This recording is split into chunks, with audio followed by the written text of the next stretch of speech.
story is about an orphanage that raises its children exceptionally well. The girl you see crying is upset because her brother is about to leave with a new father who just arrived here.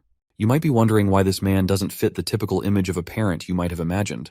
Well, it is because these kids receive special education, so it only makes sense if only special parents can take them under their wing. You might also be curious about what kind of special education these seemingly ordinary kids are getting. Well, you'll get your answer soon enough. As soon as the sister tells the kids to stop pretending and get ready for training, they pull out sharp blades and weapons, which are definitely not toys for poking around.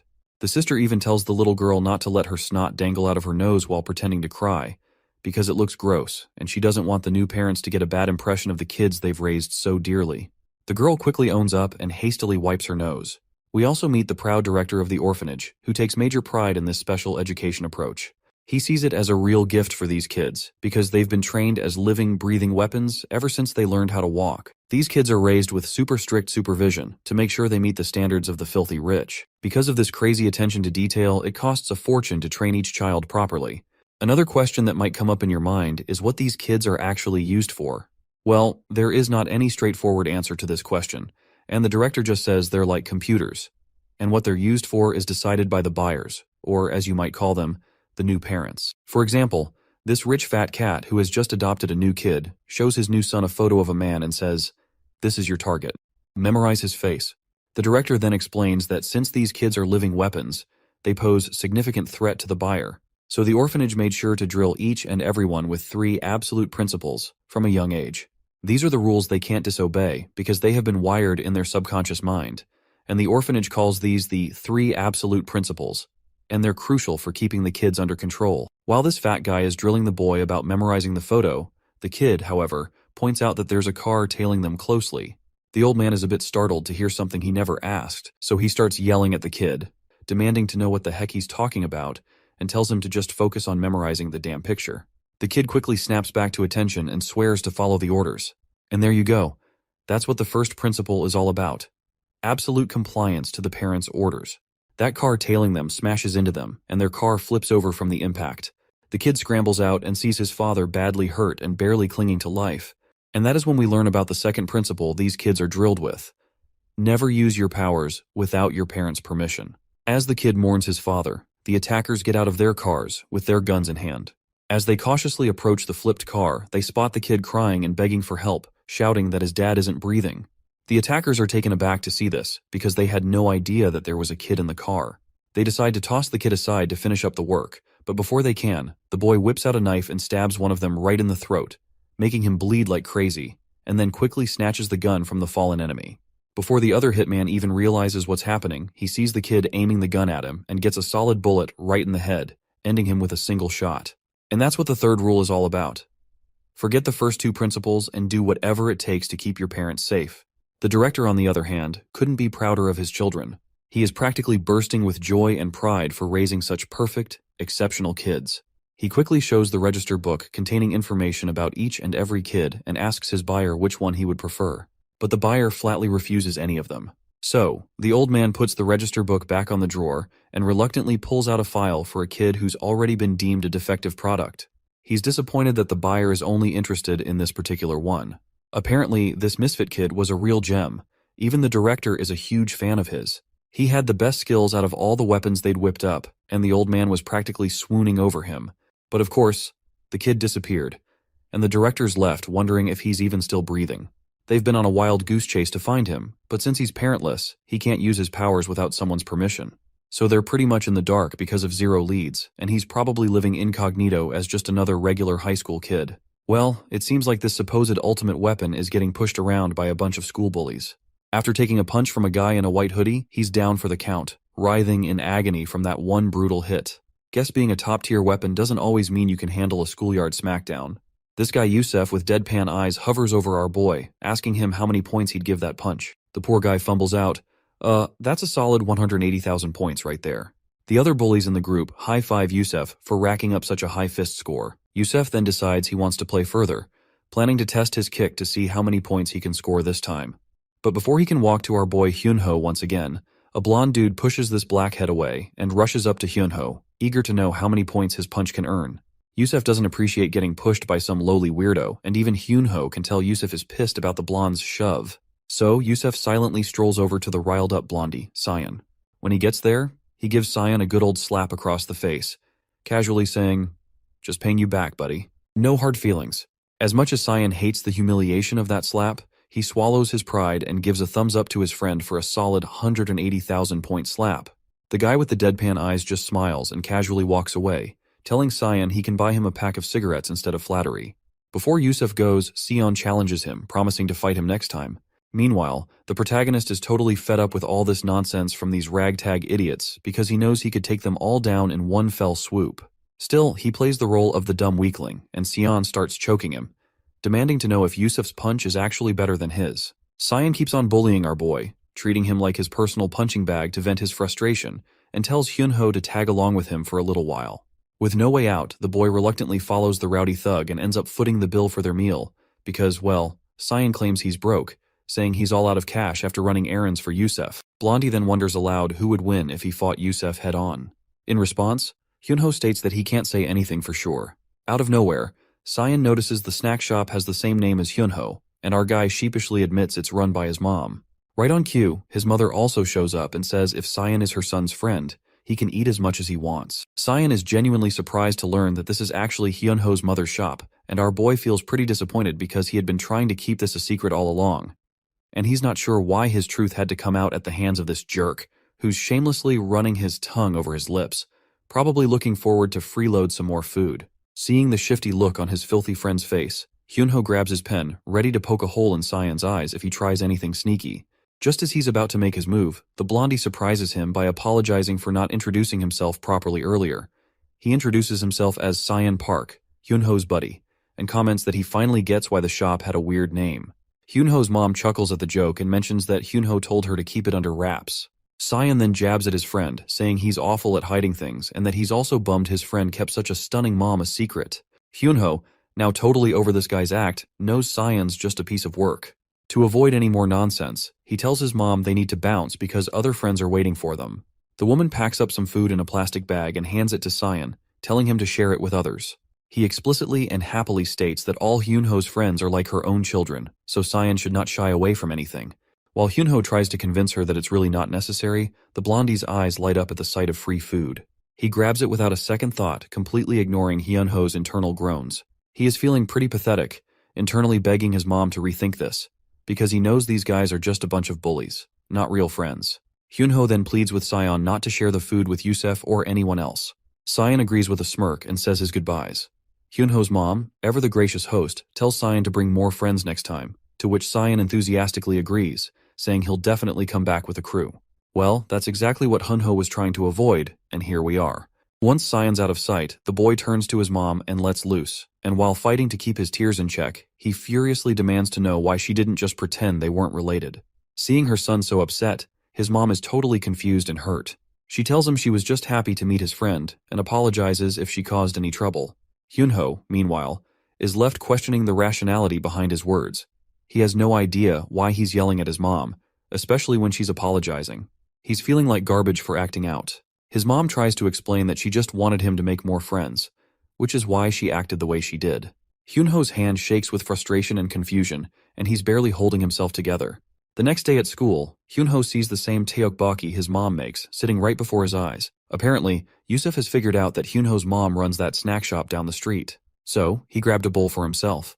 Yusef takes a dirty rag, dips it into his bowl of tteokbokki, starts rubbing it in Hyunho's face, and complains that he found this rag in his food and demands a refund because he can't eat filth. To make matters worse, he tosses another jab, sarcastically asking if he should go directly to Hyunho's mom for the refund. Hyunho is absolutely livid with Cyan, especially after he ratted out his secret despite his pleas to keep it quiet. Trying to keep his cool, Hyunho responds coldly, asking if they're even considered friends. This gets under Yusef's skin, and he mocks Hyunho for throwing a tantrum over a little joke. Then, to add insult to injury, Yusef dumps the entire bowl of tteokbokki right onto Hyunho's uniform. That's the last straw. Hyunho's already got his pen in hand, and before Yusef can react, he doesn't hesitate to swing his hand to jab the pen straight into Yusef's throat. His hand stops just short of the mark, trembling as he fights to keep himself in check. Yusef, not exactly thrilled about being threatened, gets more cocky and pissed off, demanding to know what the hell Hyunho thinks he's doing. A few moments later, Cyan strolls into the classroom, only to find everyone dead silent. The place is a mess. Security guards are on the scene, the window has been shattered, blood is splattered across the floor, and Hyunho's glasses are scattered on the ground. Looks like things have taken a serious turn, either an accident or, dare I say, an attempt of murder, attempted by Yusef. You see, just a moment ago, Hyunho was mercilessly beaten by this jerk, for about 15 minutes straight. He begged for mercy, draped in his own blood, and lost consciousness several times while writhing in pain. Despite his pleas, Yusef didn't stop and continued the relentless beating. When Hyunho was completely worn out and shattered from the brutal assault, he looked outside through the nearby window and finally ended it by jumping out of it. Now, we find ourselves in an abandoned building where we encounter this disgusting creature again. With no shred of empathy, he casually puffs on his cigarette and tells his friends to confess that they were the ones who accidentally pushed Hyunho out of the window while playing around. His friends are pretty reluctant to take the blame. In fact, they refuse right away to Yusef because they don't want to get into trouble. That's when Yusef brings up a useful Korean law known as the juvenile offender law. He explains that he's no longer eligible for this because he's past the age limit, so he's asking his friends to help him out by confessing that they were the ones who pushed Hyunho out of the window. He insists that this is the only way he can avoid a trip to jail. Still, the other boys are hesitant and remind him that even if they take the blame, they'll be hit with a civil lawsuit. Yusef just shrugs it off, saying he's got that covered too. He then points out that the civil lawsuit hasn't been filed yet, and if they eliminate Hyunho's only surviving family member, his mother, there will be no one left to file the lawsuit. Yusef also brings a suitcase full of hard cash, offering 10 million won per person in exchange for their help. Once everything's figured out, they decide to pay a visit that night to the grieving mother, who's still trying to cope with the loss of her son. She's sitting in her son's room, surrounded by his things, lost in her grief. As midnight strikes, the thugs quickly put on their masks and head straight for the 5th floor. But when they try to use the elevator, they find it's out of order. So they opt for the traditional staircase. As they make their way up, they discover that the elevator is jammed because someone has intentionally wedged it with a fire extinguisher, preventing it from coming back down. Before Yusef can even figure out who might have done this, they hear a familiar voice. Apparently, Sion is sitting on the staircase, already waiting for them to arrive. Yusef quickly asks what the hell he's doing there, while the other lackey is just thrilled to see him and tells him to join them. Sion gets up from his seat, ready to dive into action, but not before asking 2 important questions. First, he wants to know how they found out about Hyunho's Taeokboki place, which was a hidden gem only he knew about. Yusef casually pulls down his mask and explains that when Sion didn't bring the cigarettes he was supposed to, Yusef followed him and saw him hanging out with the neighborhood kids. That's when he spotted Hyunho arguing with his mother. Sion realizes that it was actually because of him that these thugs found out about the place. He then moves on to his second question and tells Yusef to think carefully before answering. He wants to know why they're really here. That's when Yusef flexes his big iron pipe and tells Sion they're just here to handle things with Hyunho's mother, to keep her from filing a lawsuit and let her sleep peacefully. He's actually glad Sion's here too, because he's been getting on his nerves lately. Yusef reminds him about the push from earlier and figures out that Sion was just pretending to bully Hyunho, and in reality, he was trying to protect him the whole time. Yusef admits he was too dense to see it sooner and was itching to take care of Sion as well. With that, Sion is done with the interrogation.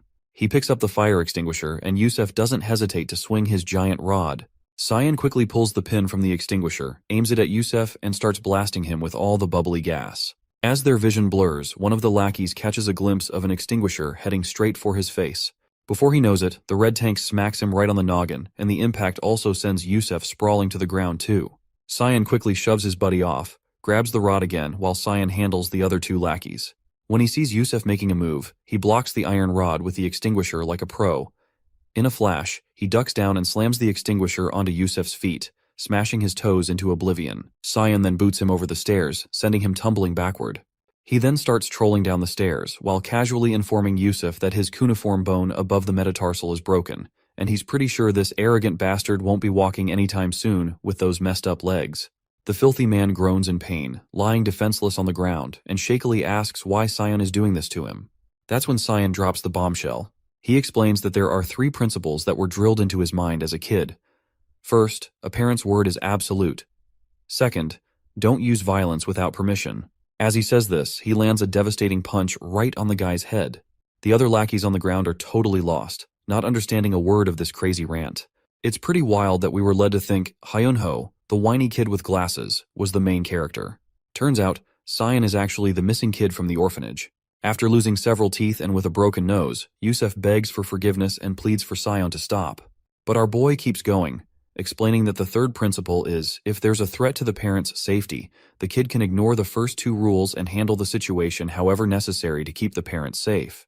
Sayan remembers Hyunho's mother saying that all of Hyunho's friends are like her own children. So, basically, she's his mother now. And if anyone threatens his mother, he's got the green light to beat them to a pulp. With a resounding bang, Sayan smashes that filthy bastard's skull, and the sound echoes through the building. The scene cuts back to the creepy orphanage, where a sister is visiting the director. She tells him there's a call from Korea. When the man asks who it is, she says it's the Baeko personnel. The old man's mind perks up as he recognizes the caller and quickly grabs the phone. The caller quickly reports that they've found the kid they've been hunting for, the legendary figure from the Dead Mansion project, codenamed Sean. Apparently, he's in Korea right now. And there you have it, the official introduction of our boy. The orphanage, which is known as Dead Mansion, is a highly funded multinational organization that produces weapons for the rich. In the eyes of the orphanage, he was the perfect child, and his code name is Sean Park Sion. They had us fooled in the first half, not gonna lie. I really thought the black-haired guy was the real MC. Here's the scoop on our boy's backstory. Sean was one of the children created by the Dead Mansion project. He was the pinnacle of their product they had produced so far. He was top-notch in infiltration, weapon skills, and VIP assassination. He was meant to be supplied to a top client of the orphanage, a notorious Yakuza organization in Japan. But there was a mix-up, and instead of Japan, he ended up in Korea. The director explains that it's been 5 years since that mishap, and he had almost thought Sean was dead, so they gave up on him. But now, this guy, who looks more like a filthy rich mafia boss than a father, is thrilled they've found him. He quickly tells the sister to bring Sean back as soon as possible, by any means necessary, because he can't wait any longer. The woman, whom we've been calling Sister, lets down her black veil, revealing her dead eyes. She quickly adheres to the order, saying she will proceed with the retrieval operation immediately, and this lady in question goes by the name Rachel. As soon as she drops her act as Sister, my god, this woman looks absolutely creepy. Dressed in a tight black shiny suit, she's not holding back a single bit in flexing her big guns. She makes it clear that she will drag Sion back even if she has to take him out by force. This woman is the Dead Mansion instructor, and her specialty is still unknown. However, the director quickly tells her to simmer down because he needs Sion unharmed, and she doesn't need those guns either. The lady quickly gets embarrassed and starts picking up her robe to put it back on, muttering about how she was just getting into character. In the next scene, we see Kwon Byung-woo, Yusef's father, bowing his head to apologize to Hyunho's mother. He promises to cover all medical expenses, mental damages, and any other compensation she might need. But the woman flat out states that nothing will change with just an apology because this isn't something that can be resolved with words alone. The students nearby are startled to see this filthy rich man bowing his head like this. And Kwon Byung-woo finally lifts his head, turns around with a blank face, saying he will be taking his leave. The woman is utterly baffled by his strange behavior. In response, Kwon Byung-woo covers his face with a handkerchief and reveals that he was here to make amends.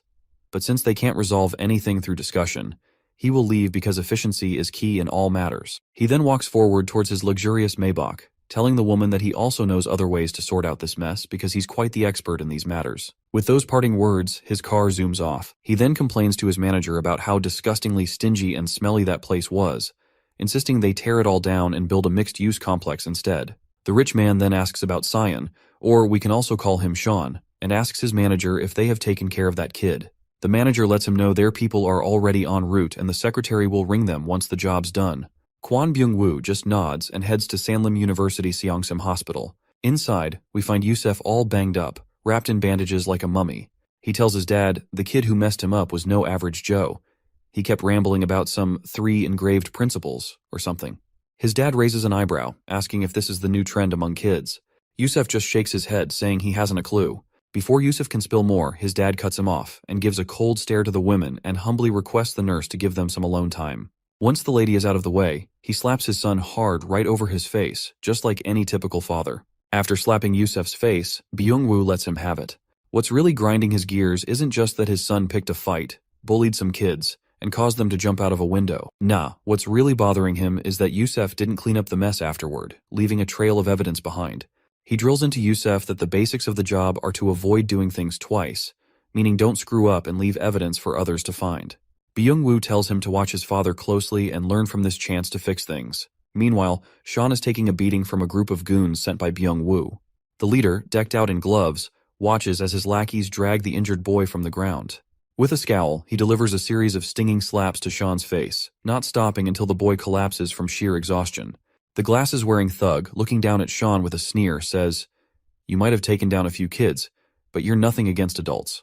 They grab one of Sean's arms, and the burly lackey yanks it straight, holding it firm. The leader then places his foot on Sean's arm and applies all his weight, leaving the poor kid writhing in agony. Before they leave, they make sure Sean knows this is payback for the humiliation and beating he dealt to their young master Yusef. They're leaving him alive just so he can stew over his mistakes. As dusk settles in, Sean sits there, snapping his shoulder back with a sneer. He chuckles at how the goons couldn't even tell the difference between a dislocated and a broken arm, despite their big talk about being adults. The beating he received? Well, it was nothing compared to the thrashings Aunt Rachel used to dish out. Sean's frustrated that he can't tap into his full strength without orders, but he's relieved knowing Yusef won't be bullying anyone else. As he heads out, grumbling to himself, he runs into Hyunho's mother. She recognizes him immediately and asks, "What happened to you?" With a warm hello, Sean greets her and is soon invited to dinner. Hyunho's mother has prepared a feast, urging him to eat his fill. When Sean hears this command to eat, he dives into the food like a wild beast. He is driven by an instinct to comply with the care of someone he now sees as his parent.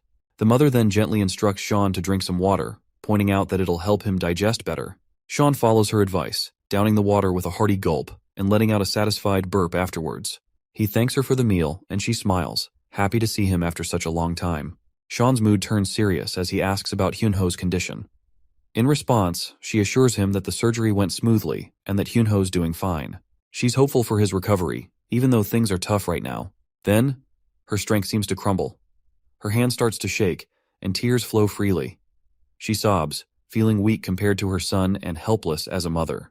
Her heartfelt wish spills out of her tongue. She wants to destroy everyone who hurt Hyunho, especially Yusef's father, and tear them all apart. Well, it looks like Sean has finally found a reason to unleash his powers at full force against those jerks. As the lady turns around to apologize for her sudden outburst, Sean's already long gone. The scene then shifts to Byung-woo Construction Company. Inside the building, the father of that nasty son raises a toast to celebrate the record profit they've racked up in the third quarter of this year. He's giving a heartfelt thanks to all his employees, saying it's all thanks to them that Byung-woo Construction has come this far. Among the crowd of employees, we spot one of the same hefty guys who had beaten up Sean earlier, and near to him stands a waiter who suspiciously looks like Sean. The waiter approaches the man and offers to pour him a drink. As soon as the man says, "Pour some," the waiter smashes the bottle right over this jerk's face. The bottle shatters, leaving the wine and glasses scattered through the air. The fatty stumbles back, trying to get himself together, and quickly goes for a counterattack. But Sean is ready. He shoves those bare glasses he was holding into the guy's hands like he's handing over a pair of gloves. Then, with a brutal swing of his leg, he kicks the jerk right in the face. Next, Sean grabs some forks and knives and hurls them at the guards with deadly precision. They hit their targets perfectly. It doesn't take long for everyone to catch on that something's going down. Before they can do anything, a bunch of the black-suited guys are already out, and people are screaming about a blonde kid who's causing all this mess. The mention of a blonde kid rings a bell for the company director. Meanwhile, Sean is hiding under a table, knife in hand. He zips past everyone, slicing through them like they're nothing more than cucumbers with that tiny knife of his. He's sticking to what he's been taught. A parent's words are absolute. He can't ignore the tears and pleas of the mother who wanted everyone to tear apart along with that father. So he's doing exactly what he's been told. He grabs a tablecloth and, before the ragtag crew can get close, uses it as a distraction. He throws the table right at their faces, crushing them under its weight and leaving them screaming their lungs out. Just then, a knife flies in from behind, but he ducks quickly, and the knife hits one of the black-suited guys in front instead. The one who just threw the dagger seems like the same guy with the black gloves, and he's pretty impressed with Sean's reflexes. He's also surprised to see that the arm he broke is still working. Before he can finish playing around with those gloves, Sean grabs the guy's hand and slaps him hard across the face. He expertly locks the guy's arm and snaps the bone inside, coolly telling him, "That's how you break an arm." As the cocky guy sprawls on the ground, a bullet zips past Sean's face, grazing him closely. The shooter is Byung-woo, standing on the first floor, looking disappointed for missing his shot. Sean quickly raises his hand and calls out that it's tough to hit from that distance unless you're a real pro. Byung-woo curiously asks who this kid is. He remembers that Korean kids these days are into something called crew, so he asks if Sean is part of that too. To which Sean responds that he doesn't know what the heck that crew thing means, But if Byung is asking which crew he belongs to, then he proudly states that he is with the Hyunho snack shop. The mention of Hyunho snacks rings a bell for the zombie-like dude, and promptly asks if Sean is talking about that smelly alleyway junk food place. With a sneer, the man shoves the gun barrel right between Sean's eyes and asks if the woman tipped him off to kill him. Sean smirks and says he's absolutely wrong, because all she did was tell him to tear and crush everyone. While the zombie is trying to figure out what the heck Sean is saying, my guy moves with lightning speed, knocks the gun away, and gives the guy a solid slap. That one slap was enough to scramble Byung-woo's brain, and with Sean's final punch, the dude hits the ground, and his face is a bloody mess, nose and mouth bleeding from the impact. Sean makes it clear he's not here to assist anyone, he's just following his parents' absolute commands. With that, he turns to walk away while the guy on the ground keeps ranting about how he should have taken Sean out when he had the chance, and regrets not sticking to his own motto of leaving no work unfinished. Sean grabs the gun, aims it up at the chandelier, and tells the guy to stop blabbering about pointless stuff. He fires, and the chandelier starts to fall, crashing down and crushing the man just as the mother wished for. Sean walks away, shaking his head and muttering how both the father and son are really just the same.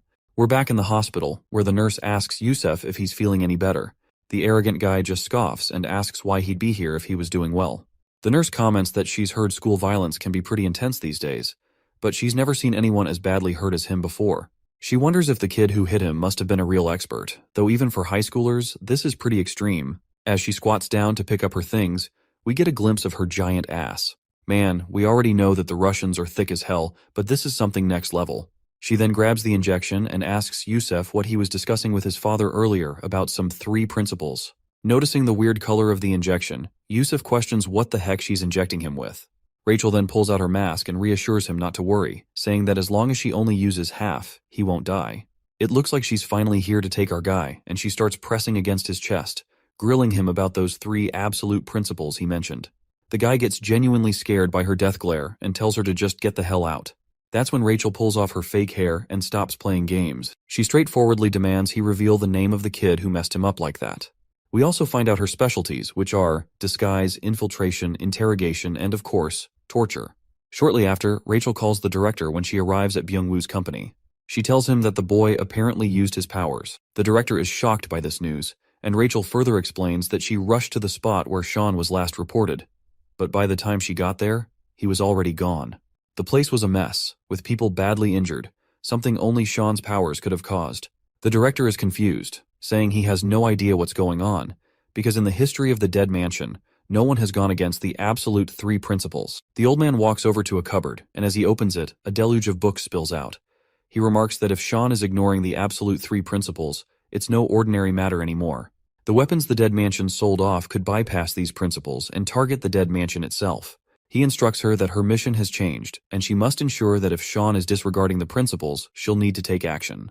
To which Rachel quickly agrees, and the director also mentions that if she needs support in Korea, she can contact the Baeko personnel there. Just then, 2 men show up right on cue. They're pretty amazed that a single high schooler managed to take them all down. Rachel hangs up, and one of the guys, particularly the fat one, looks a bit freaked out by her appearance and wonders if kids nowadays really dress like that. His buddy explains that she's Russian and that some people are pretty open-minded, adding that even his own wife is open-minded. The next day, we're back at school, and it looks like Rachel has taken on the fake role of a teacher at the school where Sean is studying. She's here to dig deeper into what Sean's up to, and just thinking about it gets her all worked up. She's excited to see how he's grown up. Back in the day, Sean was her favorite student. He absorbed everything she taught him like a sponge. So, she's really looking forward to seeing him again. When she arrives outside the classroom, she spots Sean. He's in the middle of narrating the story of how Yusef was begging for mercy after he beat the crap out of him. Rachel is completely taken aback by his behavior, and she is having a hard time accepting if this vulgar kid really is Sean. Suddenly, a chubby kid sitting behind Sean gets really pissed off and finally wakes up because of Sean's nonstop rambling. They both start getting cocky with each other, and Rachel wonders if they've already figured out who's boss. She remembers how at Dead Mansion, they had this annual event where the kids fought to measure their combat power and determine who was on top. It was so cute when they challenged her, and Sean was always the strongest among them. But now, Sean looks like he's getting his butt handed to him by this big guy, making Rachel seriously question his status as the strongest. The chubby kid keeps kicking and thrashing Sean like he's just a sack of potatoes, and Sean just takes the beating head on. Rachel's face quickly shifts to a blank poker face, watching this once mighty kid get pummeled like a fool. After a bit of watching, Rachel starts to figure out that Sean probably didn't use his powers because he's hiding his true identity. This makes her think he might still be under the control of the three principals, but she's not entirely sure and wants to keep an eye on him. She can see his sharp, sophisticated eyes. The good kids from Dead Mansion should have both physical strength and brains, and Sean always stood out. Even if he's hiding his power, his smarts still shine through. As his former teacher, she's a bit troubled that he can't disguise himself properly and thinks about teaching him again when she gets the chance. While Sean is busy doodling the moment he smacked Yusuf with that fire extinguisher, Rachel gets confused. She thought he was focusing on studying with such concentration, but he's just messing around. So, she gives him a heavy book slam right on his head. In the bathroom, Rachel sits with her head spinning in confusion. She's sure Sean can't possibly be this foolish and starts to think maybe this is someone else who just looks like him. It's hard for her to accept that he might really be this clueless. She decides to change her plans. It's no longer just about the three principals, now she needs to figure out if this guy is really codenamed Sean. After class, Sean's head is throbbing. He remembers the teacher usually doesn't hit that hard. Meanwhile, Rachel, now dressed as a student, comes over. But then he hears a familiar voice. After turning around, he sees Hyunho's mother standing there. She's relieved to see him, especially since her bags are weighing her down, and she tells him to please carry them for her. Sean quickly proceeds to carry the bags as commanded. When they hit the snack shop, Sean devours his food like a wild animal. The mother tells him to slow down, and he quietly takes her advice. Rachel starts piecing things together. She figures out that Yusuf is the one who knocked out this woman's son, but she's still not sure about Sean's connection to them. After seeing him eat like this, she's fuming that Sean is just as vulgar as she suspected and is itching to tear this Sean imposter apart. As soon as Rachel takes a bite of her food, she gets a chill and her tongue practically hangs out. She asks for some water after just one bite of the insanely spicy dish. The woman quickly hands over the water and asks if she can't handle the heat. Rachel is stunned, wondering how these folks can torture themselves with such fiery food. She is pretty sure these Koreans are out to assassinate her with this much heat. Sean then tells her to slow down, saying she's being clumsy. That's it. Her frustration has hit the roof, and she vows to take this jerk down. Speaking of spice, she remembers Sean couldn't handle it either. If this guy is really Sean, he should be struggling with all this heat, just like he did back in Russia. She watches his trembling hand, thinking he's having a tough time. But instead, he's giving thumbs up after thumbs up to the lady, raving about how delicious the food is. The woman is happy and keeps feeding him. Rachel realizes he's actually handling all that spice like a pro. She is confused, wondering why he's chowing down on this fiery food like a fool instead of refuting to eating it. Rachel then remembers that Sean helped this woman carry bags with just her one command, and now he's eating without refusing her and helping her with everything she asks for, as if he's following her every command. Seems like she's finally pieced it together. He also would not have killed all those people so skillfully without any commands, and she's sure he was ordered to destroy the Byungwoo construction purposefully. The only person who seems likely to give such orders is the woman he's with. After connecting the dots, Rachel decides to test her theory to see if this woman is really the one commanding Sean. She pays the bill for her food, and while the mother turns to grab some spare change, Rachel sees her chance. She grabs a chopstick and throws it toward the woman. Just as she hoped, Sean leaps from his seat, intercepts the chopstick midair, and grabs the woman by her face. The stool nearby tips over as they quickly vanish. When the mother turns around, both of them are gone. When we finally see them, Rachel can't contain her excitement after realizing that it's definitely Sean.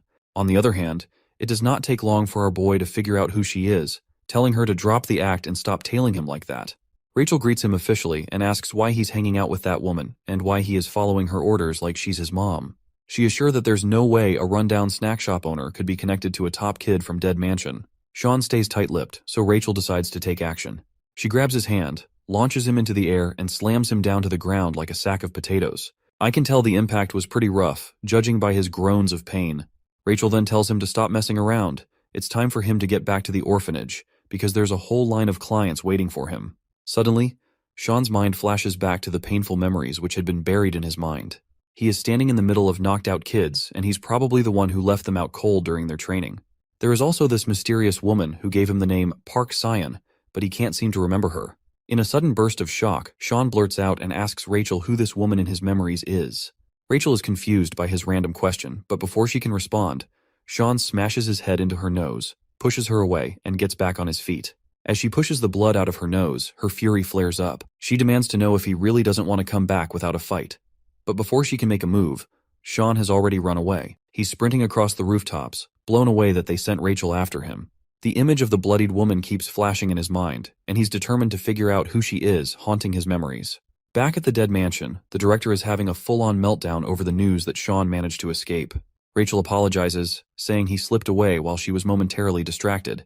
But she also brings some good news. They've tracked down the old woman who's controlling Sean with the 3 principles. Turns out she's the one Sean recognizes as his parent. The director is thrown for a loop. How can an old woman be perceived as a parent? He asks Rachel if the old lady is intentionally using the 3 principles, but Rachel admits she can't be sure yet, and more investigation is needed before jumping to conclusions.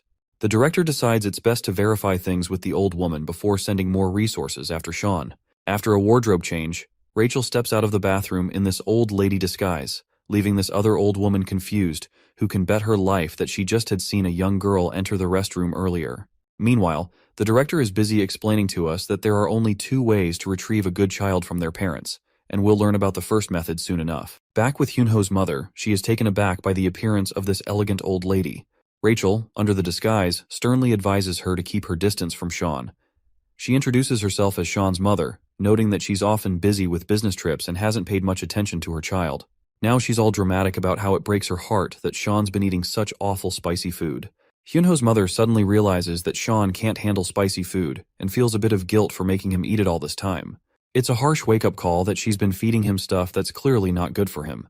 Rachel is grinning inside, thrilled that this old hag is finally feeling some guilt. This is exactly the kind of reaction she was hoping for. You see, by getting the parent to voluntarily give up custody of the child is the first way to take a child back from the parent. And this is what Rachel is trying to achieve. So, she keeps her smooth talk, saying she understands that Sean listens to Hyunho's mother. So, Rachel tells her that when Sean comes back to eat here, she should sternly tell him never to return and go back home. It's a dirty play on Rachel's part, but it's all part of the plan. If Hyunho's mother tells Sean to go home, he'll take it as an order and head straight back to the dead mansion. Rachel starts to leave, but Hyunho's mother surprises everyone by refusing to say what Rachel suggested. Looks like Rachel's plan isn't going as smoothly as she hoped. Hyunho's mother speaks up, and it's a gut punch to Rachel's plan. She asks Rachel if she's even paid attention to her own son. She reveals that Sean is always covered in filth and dirt, and whenever she asks him about it, he just always says he fell. At first, she used to think he was just being a rebellious kid, but now it breaks her heart. It's clear to her that Sean needs someone who truly cares for him, unlike this rich woman who's clearly abandoned him. As she cries, she admits that she's come to care about Sean and doesn't want him to end up like Hyunho. She's willing to step up and take care of him since there's no one else around. Rachel clearly gets ticked off to hear this, and tries to tear into the old woman, but Hyunho's mom just bows her head and apologizes, saying she didn't mean to come off as rude. She's determined to keep an eye on Sean, no matter what. Seems like Rachel's first plan to snag Sean's ownership didn't go as smoothly as she'd hoped, and she's fuming. As night falls, she calls up the director and spills the beans about the failed attempt. The director seems disappointed to hear this, and he is clearly running out of patience. So, he gave her the green light to proceed with the second method. Rachel, now fully on board with this plan, eagerly agrees and looks forward to putting it into action. With a determined look, she sheds her garments to reveal a more wild side of herself, signaling that things are about to get serious. It turns out that, upon the death of the parent, the child reverts to the ownership of the dead mansion. So, her new target is Hyunho's mother. The scene shifts to outside a mart, where Hyunho's mother is seen shopping for groceries for her shop. And we can also see Rachel lurking in the shadows. She waits for the perfect moment, her finger poised over the detonate button of a bomb. When she decides it's time, she presses it, and the explosion rips through the air. The fire alarms blare and sprinklers kick on, dousing everything in water. But the blast wasn't aimed at Hyunho's mom, because it was merely a diversion. As Rachel's gun comes into view, she takes her aim. Just as she pulls the trigger, Sean swoops in, wielding a pan like a makeshift shield, and the bullet ricochets off his impromptu defense. Sean's face is etched with annoyance, while Rachel appears to be having the time of her life.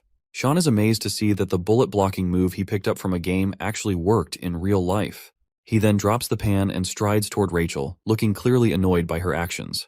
Like, he already knew that she would do something like this, but he reminds her that involving guns and bombs into the mix is just way too much. Rachel just smirks, her gun still aimed at the mother.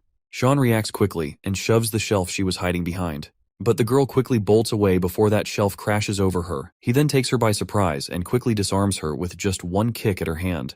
But this girl is not messing around, and she quickly pulls out a dagger and swings at him, slashing his belly. Blood splatters to the ground, or so it seems. In reality, it was just a tomato ketchup tin our boy was holding that got punctured in the process. Sean tosses the ketchup tin away, making her lose her last weapon.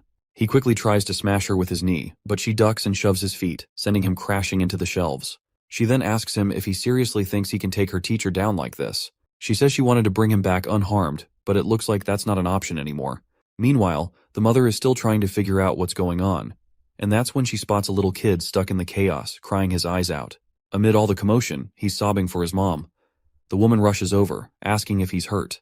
The tearful kid just says he wants to go back to his mom. He asks her to help him get out of there, but it turns out this little punk is holding a sharp knife. No surprise if he's one of those specially trained kids here to assist Rachel to assassinate her. Back to the senior-junior showdown. She pulls out another knife and tries to hit him, but he jumps out of the way. She goes for another slash, but he ducks and avoids her. He grabs her hand, and she tells him to stop resisting because they're just trying to free him from everyone's control. Just then, he gets momentarily distracted, and Rachel seizes the moment. She pulls her hand free and swings her dagger at his face, slicing his cheek with deadly accuracy. He stumbles but quickly gets his footing.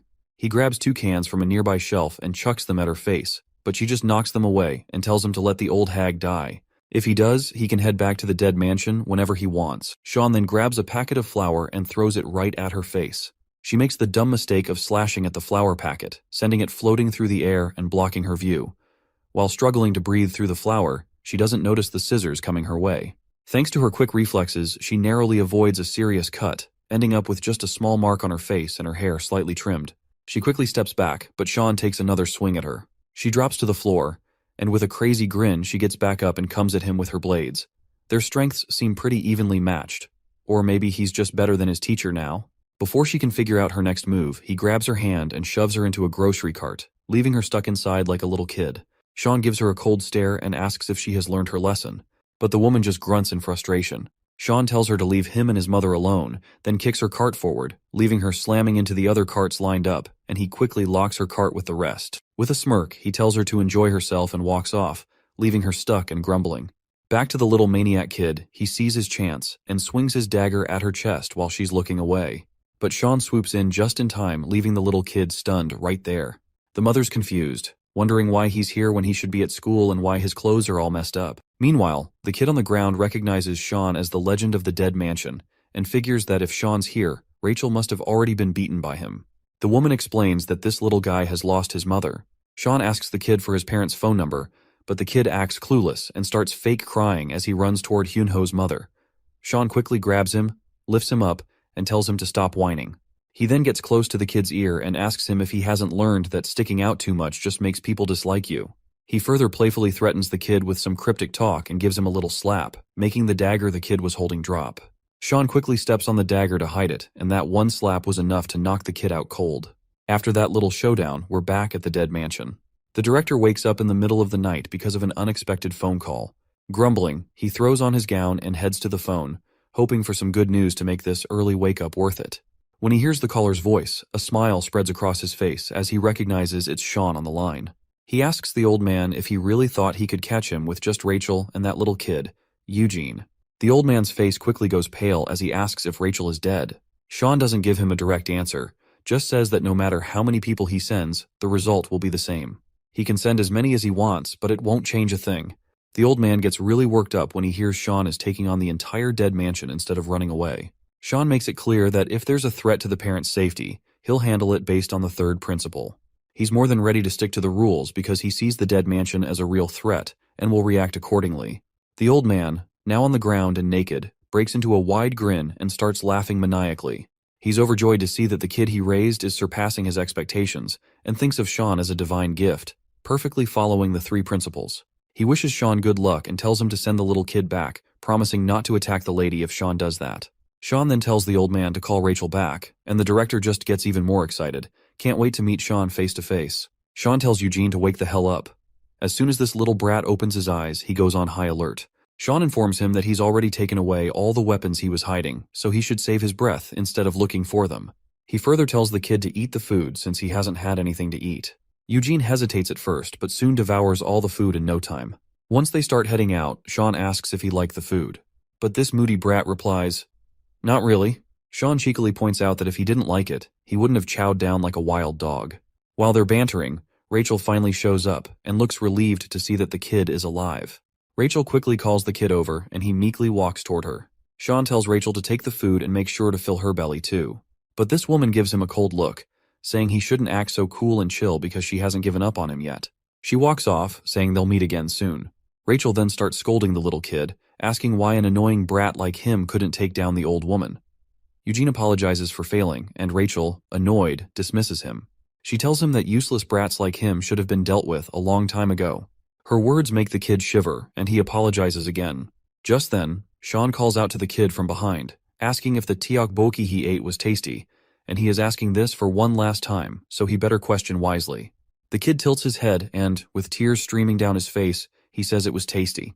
That's all Sean wanted to hear, and he wastes no time telling Eugene they're going back to Hyunho's snack bar to taste this delicious delight once again. Before we dive further into the story, here's a quick rundown of Eugene's past. As you might already know, the ownership of the children from the dead mansion belongs to the buyers, or parents. If these parents die, ownership reverts back to the dead mansion. Eugene had been adopted multiple times, but each time his parents died. This cycle continued, and after yet another return due to the death of his latest owner, the director was disappointed and muttered about how many times it had happened. The boy quickly responded that it was the 4th time, but the old man snapped that he didn't ask for an answer. The director then stated they would continue to profit by sending Eugene to new families, but failing to keep his parents alive 4 times was the worst disgrace in the history of the dead mansion. He didn't shy away from reminding Eugene that if this continued, they would have no choice but to dispose of him. The old man asks the kid if he knows what happens to children who get disposed of. With those little graves behind him, the kid can pretty much guess what's coming. The old man tells him he'll need to become someone important. He's got one last shot. Go to Korea and help Rachel get Sean. If he screws this up too, he's definitely done for. In the present moment, Rachel coldly reminds him that, right now, he's already considered disposed of. Freaked out and desperate to prove himself, the kid begs for another chance. Rachel just gives him an icy stare. While the kid is freaking out because of what's coming, Sean steps in to save the kid. He asks if he wants to enjoy some delicious food again. The crummy woman jumps at the chance and tells the little kid that he's been given one last shot and he has to kill that old woman.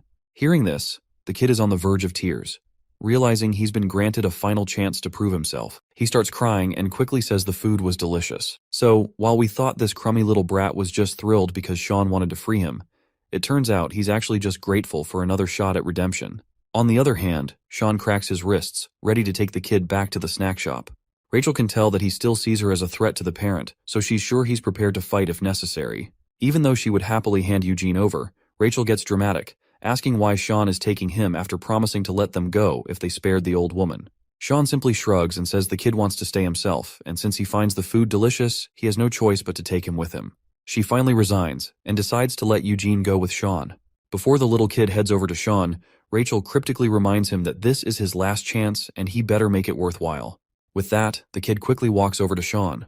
Rachel then points out that since he's keeping the child and breaking his promise to let them leave, she declares that she'll also break her promise, and will always look for a chance to attack the old lady. Sean simply grabs the brat's hand and tells Rachel to do as she wishes. He adds that he won't hesitate to break her into pieces over and over again if she tries. Later, we're back at Hyunho's house. Sean pretends to yell at the little boy in front of Hyunho's mother. The woman quickly tells him to calm down and reminds him that he's the one who decided to look after the kid for the day. The boy admits it, but adds he doesn't want any more freeloaders crashing at her place for free food. The woman says she's perfectly fine with that. She also finds it interesting that this kid's mother is friends with Sean's mother. It turns out the truth isn't far off, as Sean's mother and this little brat are actually the same Rachel in disguise. The lady offers for them to stay, but Sean says it's not necessary. However, the little brat quickly thanks the woman, saying he'll be under her care from now on. Well, he can't let this opportunity slip because he wants to take her out at all costs. He then introduces himself as Eugene. Meanwhile, Sean is feeling a bit overwhelmed, as this is his first time at Hyunho's house. Sean asks if the room over there belongs to Hyunho, and she says it does. He asks if he can go inside, and the mother gives him the go-ahead. Sean walks into the room and finds it pretty ordinary, like something out of a drama or movie. It's the kind of room that feels like a moderately happy family lives there, with a vibe of everyday life and comfort. The room gives off a sense of warmth and normalcy that Sean has always longed for. It's the kind of typical family space he wished he could have been part of. He thinks Hyunho should have been here, living a happy, normal life, rather than being caught up in all the chaos. Once the brat finishes his meal, he thanks the lady and compliments her, saying everything was perfect, especially the omelet. The woman is pleased with the compliment. Then, the kid asks if he can ask her a question, and she agrees. He asks if, besides her son, there's any other family member living here, like a father. The woman is a bit caught off guard by the question and isn't sure how to respond. She tries to keep it light and says that unfortunately, her husband was needed so much in heaven that she had to let him go. The kid asks if he became a family member in heaven, to which the lady says that's pretty much it. Then, the kid points out that her son hasn't gone to heaven and hasn't returned home either. The woman is puzzled by this strange response. The kid continues, saying that a weak, useless child can't become family anywhere. The woman looks even more confused. The boy explains that a family is about fulfilling others' needs and proving one's worth to its members. Otherwise, they're just obstacles consuming resources, like her son who's in the hospital and unable to do anything.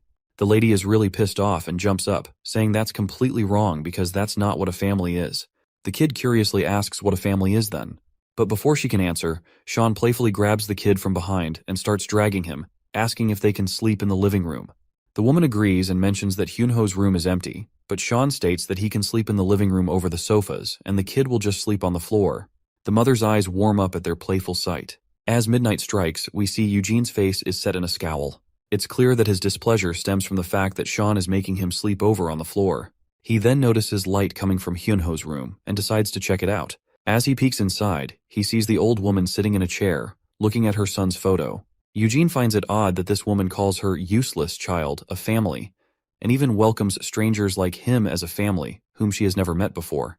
He reflects on his own life, where a child's worth is measured by what they can produce for the family.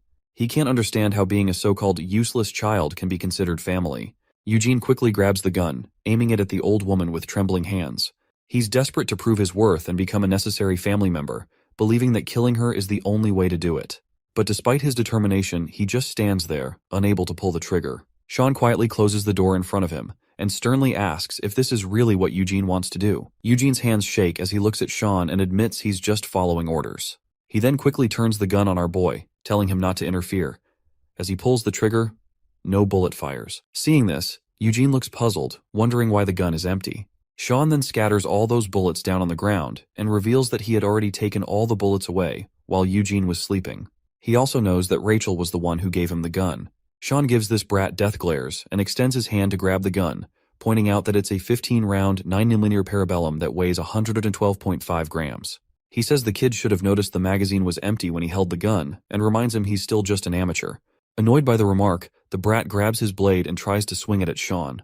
But he ends up pinned to the door by Sean, and as he turns the handle, the door swings open, sending them both crashing into the room. The little one quickly gets to his feet. Fortunately, the mother is still asleep at her desk and hasn't noticed the commotion. Sean gestures to the brat to keep quiet. But the little brat sees an opportunity and rushes forward. Sean quickly grabs that tie nearby, traps Eugene's feet with it, and makes him fall. But the kid manages to swing his blade and cut the tie almost immediately. Sean tells the kid to be a good little boy, but the kid's too stubborn. He leaps at Sean, trying to slash him with his tiny daggers. They go at it like two hyper ninjas, and it's clear Sean's holding back. This just makes Eugene even more furious, and he swings his dagger again, insisting Sean face him properly. Sean agrees, and before Eugene knows it, Sean has taken the dagger from his hand. The brat, frustrated, throws his other dagger at the lady, but Sean deflects it easily. He then pushes Eugene's feet against his own, causing him to fall. To keep the noise down, Sean quickly grabs the kid by his shirt before he hits the ground. Sean tells him with a smirk that he hasn't even started, and yet the brat is already down. But the little one just smiles in response, thrilled to be fighting the legendary figure from the dead mansion. Just as Sean is holding him, the mother slams a book over his head with a fury that could only come from the most dangerous person on the planet. She's absolutely livid that Sean is picking a fight with a little kid. Our boy quickly tries to reassure the angry mother that this isn't what it looks like. Meanwhile, the little brat grabs the dagger from the ground, seizing the opportunity to strike. Sean gives him a death glare and tells him to stop.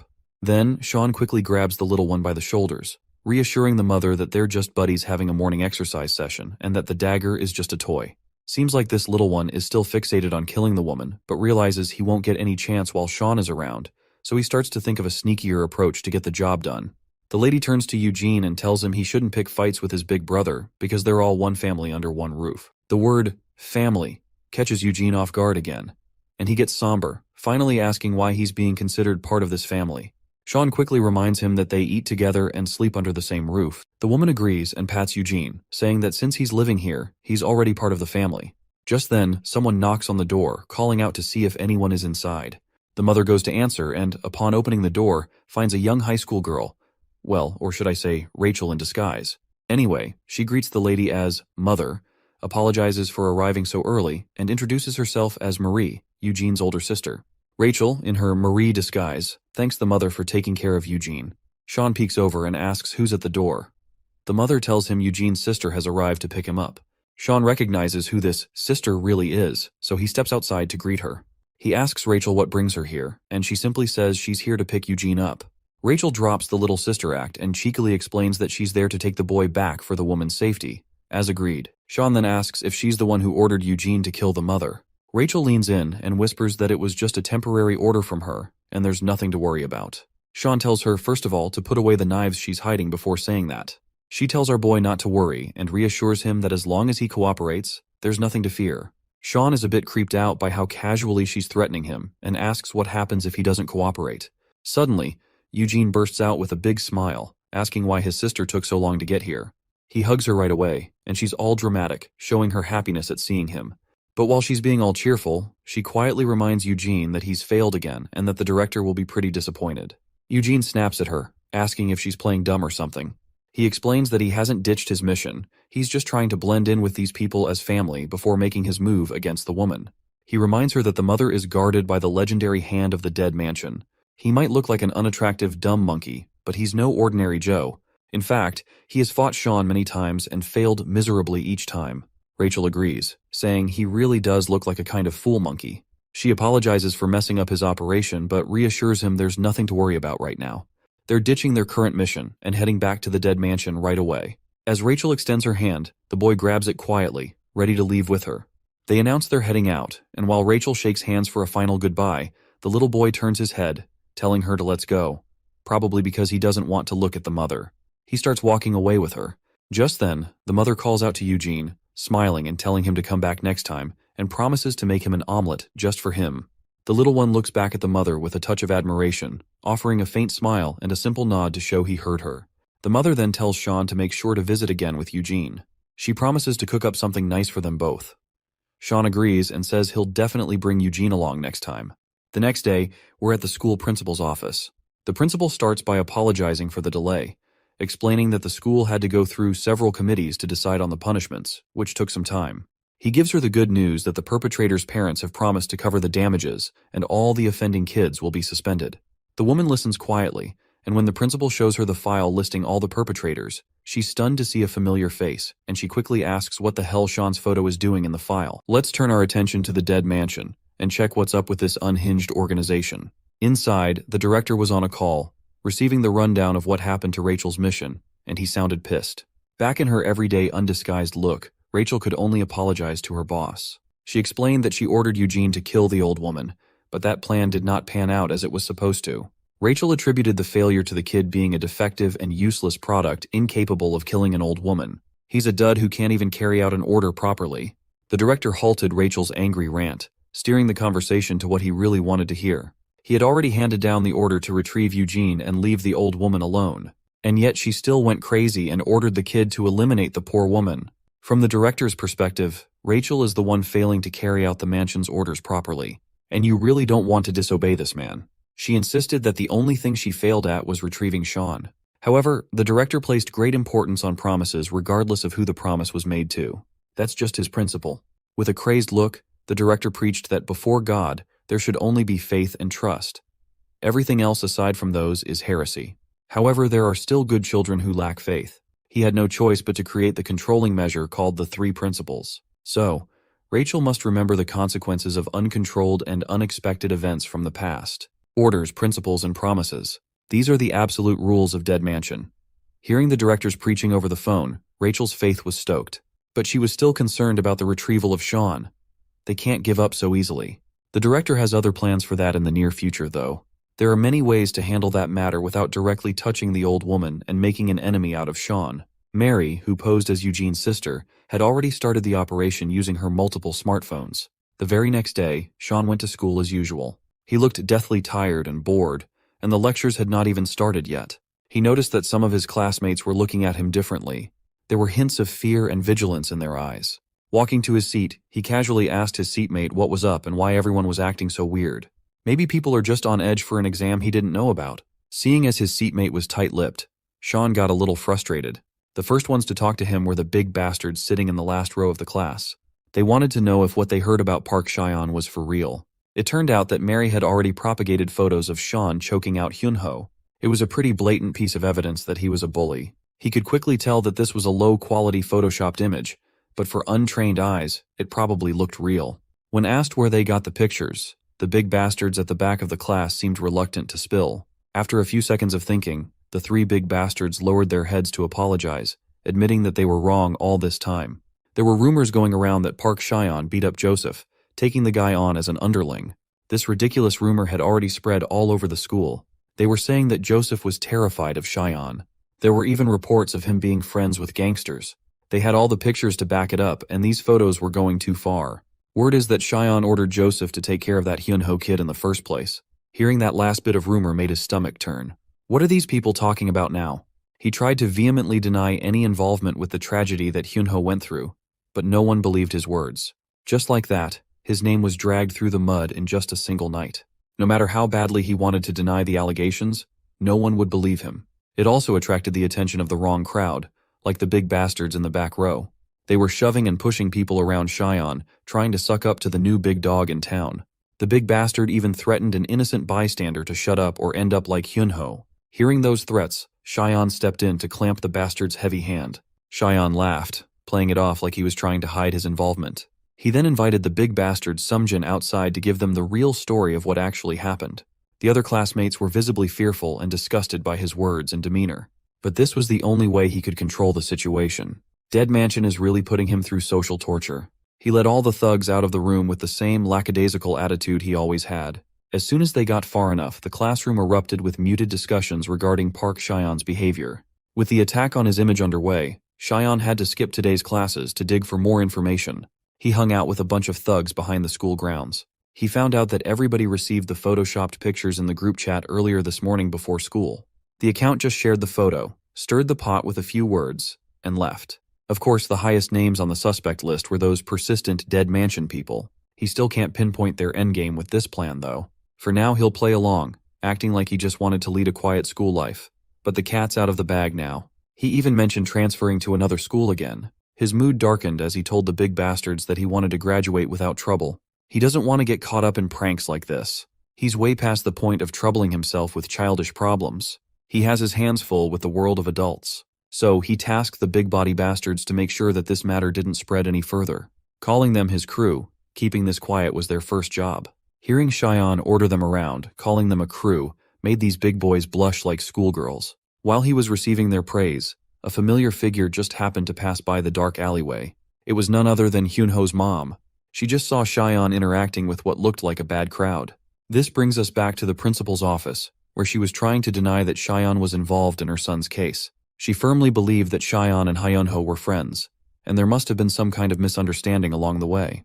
But the principal had already gotten hold of the infamous photo circulating around the school. In addition, there's a testimony that he hung out with Joseph in the past. With all the available information planted recently, even the principal believed that Park Chyan was the original instigator of this mess. Hyunho's mother sat in that office, her mind reeling from disbelief. The principal added that contacting Chyan's parents was impossible. They seemed to think that the kid didn't receive a proper family education. As an educator, the principal knew far too many cases where a child such as Chyan could easily go astray. Humbly wiping his sweaty face, the principal urged the old lady to stop trusting the kid so much. Meanwhile, Chyan still wasn't seeing the bigger picture. He only hoped that the rumors would quiet down and eventually die out. Those buff bros have a surprisingly innocent side to them. They were so easily manipulated into becoming his underlings. Just as he was laughing to himself, Sean noticed something odd nearby. He stopped laughing and asked the figure hiding behind the alley if her name was Mary. She eventually showed herself with a wide smile. She thought she was hiding pretty well, so she wasn't expecting to get spotted so fast. As professional advice, Sean urged her to erase that strong coffee smell before going on a covert mission. This happened in front of Hyunho's house last time too. Mary was quite shocked to hear that the legendary Sean could even catch a whiff of someone's scent from so far away. It was almost creepy in a way. Sean took the opportunity to ask what her deal was, and what she got from making his life more complicated than it already was. But she knew that this young man enjoyed the thrill of it all.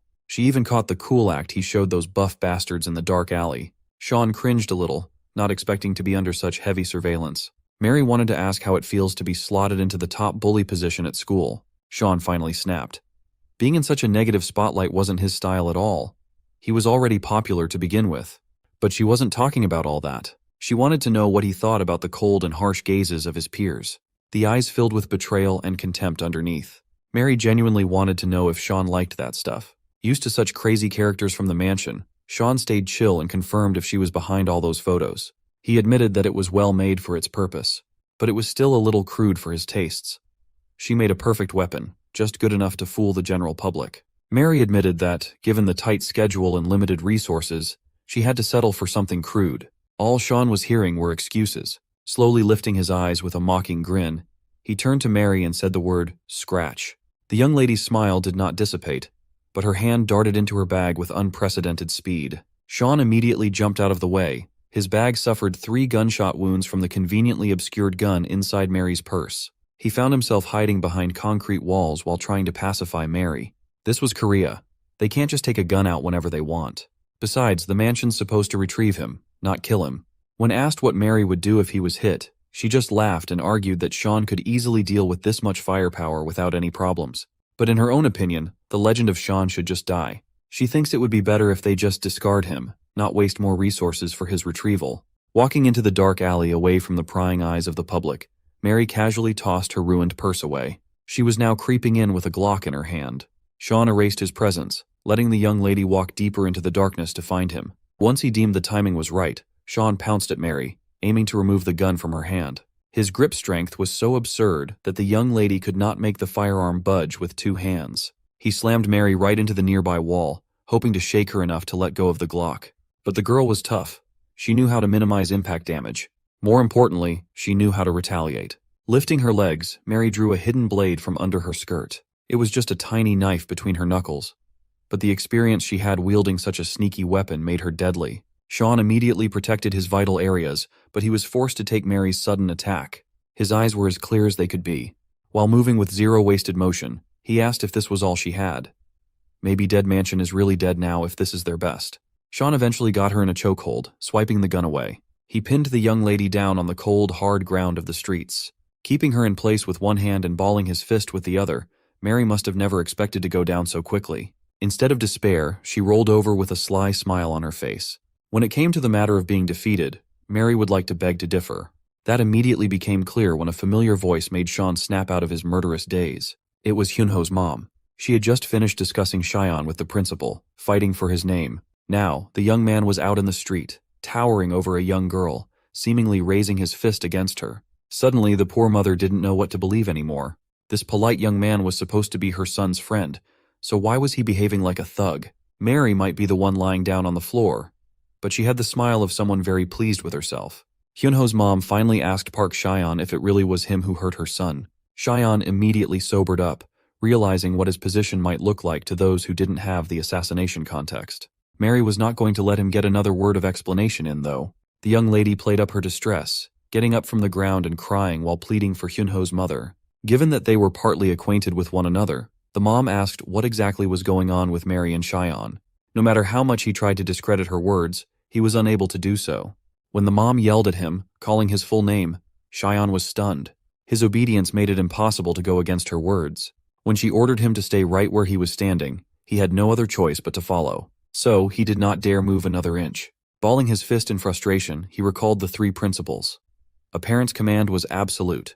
Mary then started pouring toxic ideas into the mom's ears. On that day, when she got Eugene back home, the kid's body was covered in bruises, and they wouldn't talk about the injuries. According to Mary, the kid kept insisting that brother Cheyenne had done it. Recalling that time when she caught Cheyenne wrestling with the kid as Cheyenne made an excuse that they were just doing some morning exercises, it wasn't hard for Hyunho's mom to connect the dots. There was also the principal's assessment and the testimony regarding Cheyenne's link with Joseph. Mary continued that she just wanted to ask Cheyenne about what really happened, only for the young man to lash out and hit her in the process. Cheyenne naturally denied these allegations as much as he could. The dubious Mary was laughing at him on the inside. They might not be allowed to touch Sean's new mother, but there are plenty of ways to get to him without the threat of violence. Sean tried his best to appeal to the mom. He asserted that Mary was a liar, and all it got him was a crisp slap on the face. Sean was speechless. His mom had just laid her hands on him. According to the principles, all Dead Mansion has to do is make the current parent give up on Sean herself. Right now, that's precisely what she was doing.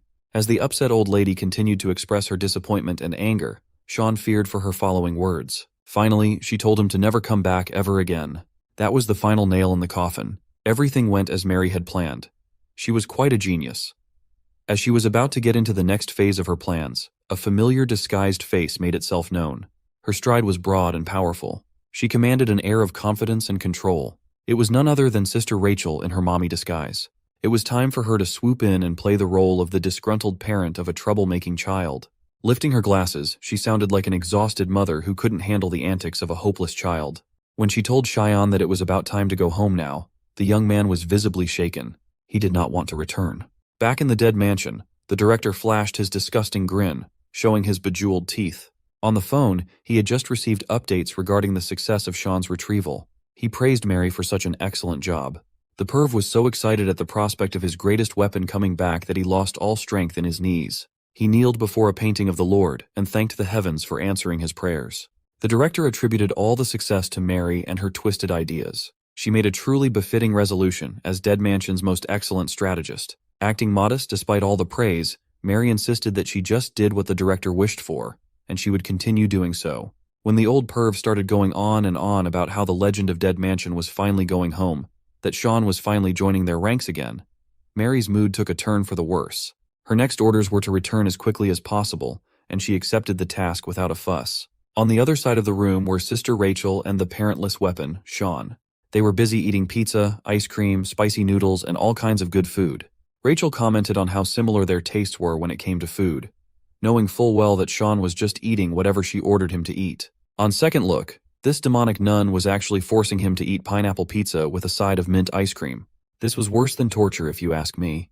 This was Rachel's way of making sure that Sean severed his connection with that accidental parent. Just like before, she had complete control over the young man's actions. She was sure that Dead Mansion could finally regain ownership over their star. Meanwhile, Sean was practically begging for milk to counteract the heat lingering in his mouth. While busy with the torturous dinner, a man sitting in a wheelchair arrives to check on Rachel and her mission of capturing Sean. It turned out to be Joseph's psychopathic dad, Kwon Byung-woo. He was also the one backing up Dead Mansion by providing Sister Rachel's accommodations and resources. When asked, she replied that the most expensive penthouse in the area they were being housed in was passable. It was not too bad. Sean reckoned that the voice of that vegetable sounded familiar.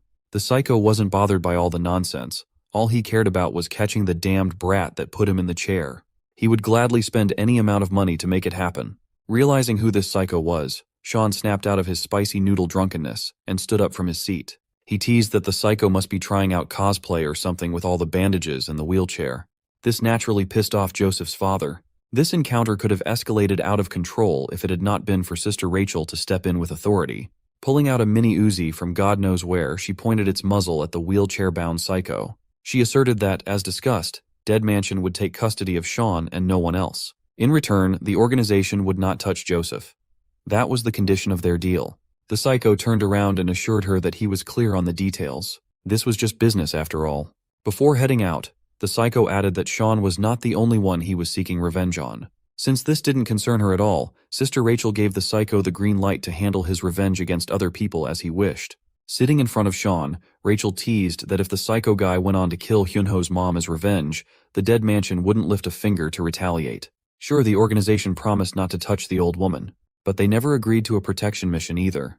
Realizing that Hyunho's mom might be in grave danger without any sort of protection, something inside Sean was spurred on. He imagined what she must be doing right now. She would be diligently preparing all those delicious snacks to sell. A customer approached the stall and promptly ordered one of her famous rice cakes. The customer even added a few more fried snacks too. Just as Sean was thinking about her, she was also thinking about the kid. She saw a child eager to make her feel better in the toughest time of her life. The customer interrupted her thoughts by adding some delicious-looking kimbap to his order. She just could not shake the thoughts of that sweet young man away. Why would there be pictures of him seemingly messing with Hyunho? Believing all the shady information around, she tried to convince herself that the young man was just a bad child. He was a thug who put her son in the hospital. Distracted by everything going on inside her mind, the old lady accidentally cut her finger. She dropped the knife on the floor as the shock of being wounded made her curl in pain. Seeing this, the customer hurriedly entered the kitchen to see if she was okay, as he could see a lot of bleeding. The mother kept insisting that she was okay. With tears in her eyes, she assured the customer and herself that it would stop soon. Mr. Customer calmed down upon hearing that. Then, this bastard started pulling out a hidden knife from his pockets. Gripping the blade while keeping it obscured, the seemingly concerned customer slowly closed the remaining gap between him and the target. He remembered receiving the orders from the boss, so he would not have to worry about the cleanup after the job.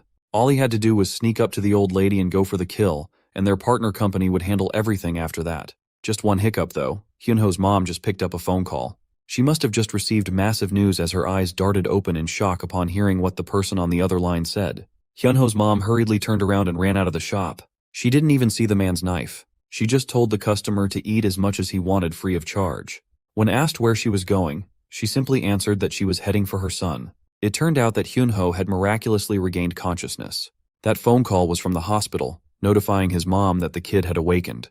Doctors and nurses hurriedly poured into the hospital room to assess Hyunho's condition. The kid seemed responsive, but it was still pretty hard for him to speak. The doctor advised that he take it easy and stop pushing too hard. When asked if he remembered anything before getting hurt, the young man stared at the ceiling and solemnly answered that he did. The last thing he remembered was yelling at his mom and feeling like the biggest asshole for it. He could remember her standing meekly and apologizing for doing something nice for her little boy.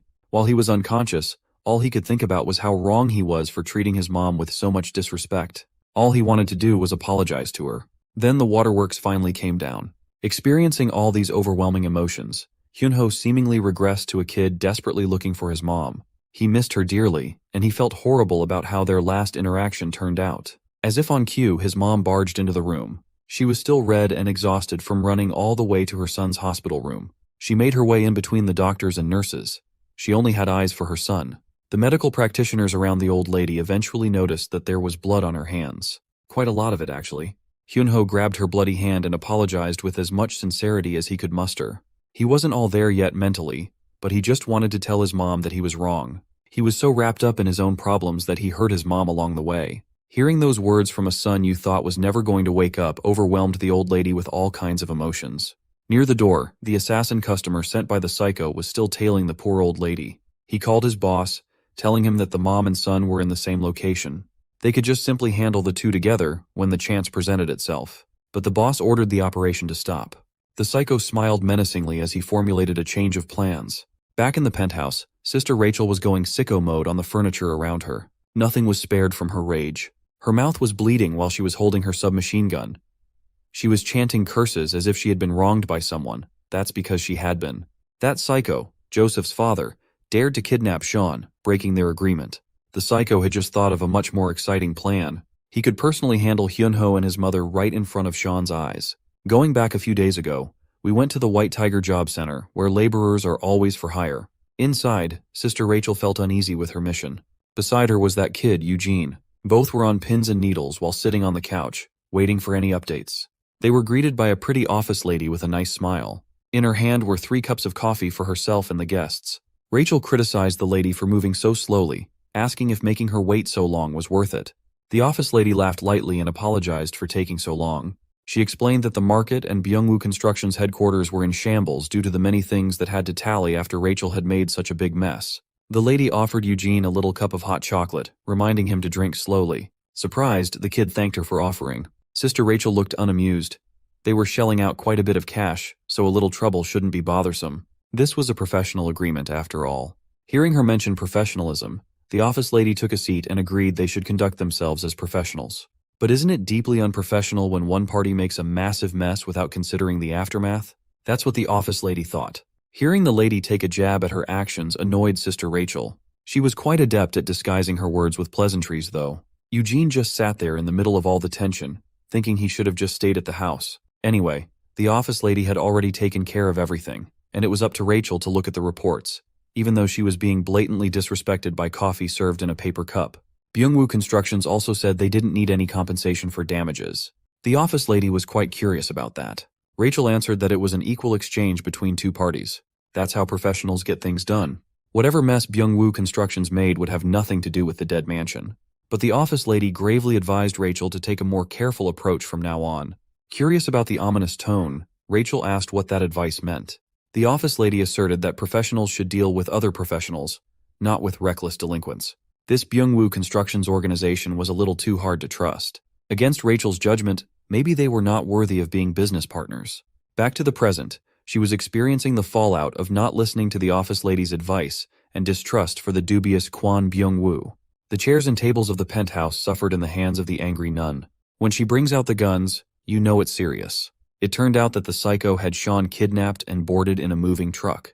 Kwon Byung-woo's lifeless eyes poked through the bandages, pleased with the sight of the young man he so badly wanted to punish. He was not expecting such an efficient killing machine to be so useless without the orders of a parent. He rolled up to the young man, petting Sean's hair. Now that he's under Dead Mansion's guidelines, Sean can't really do anything without their proper orders. The psycho was very fascinated by such a powerful degree of brainwashing. Looking at Sean's wild eyes, Kwon Byung-woo could feel his twisted desires flaring up. Turning his chair around, Byung-woo laughed like a kid as he suddenly thought of something interesting. He imagined getting into contact with the organization and purchasing Sean to be his property. From then on, he could just order Sean to kill the old woman from the snack shop. That would be a twisted scenario that only an unhinged mind could think of. Laughing like a maniac, the psycho was quite pleased with how interesting that idea would be to see. He toned down the teasing a little bit. He urged the young man to chill out a little, as they hadn't even gotten started yet. Soon enough, he would tear that old woman and her injured son into pieces right in front of Sean's helpless eyes.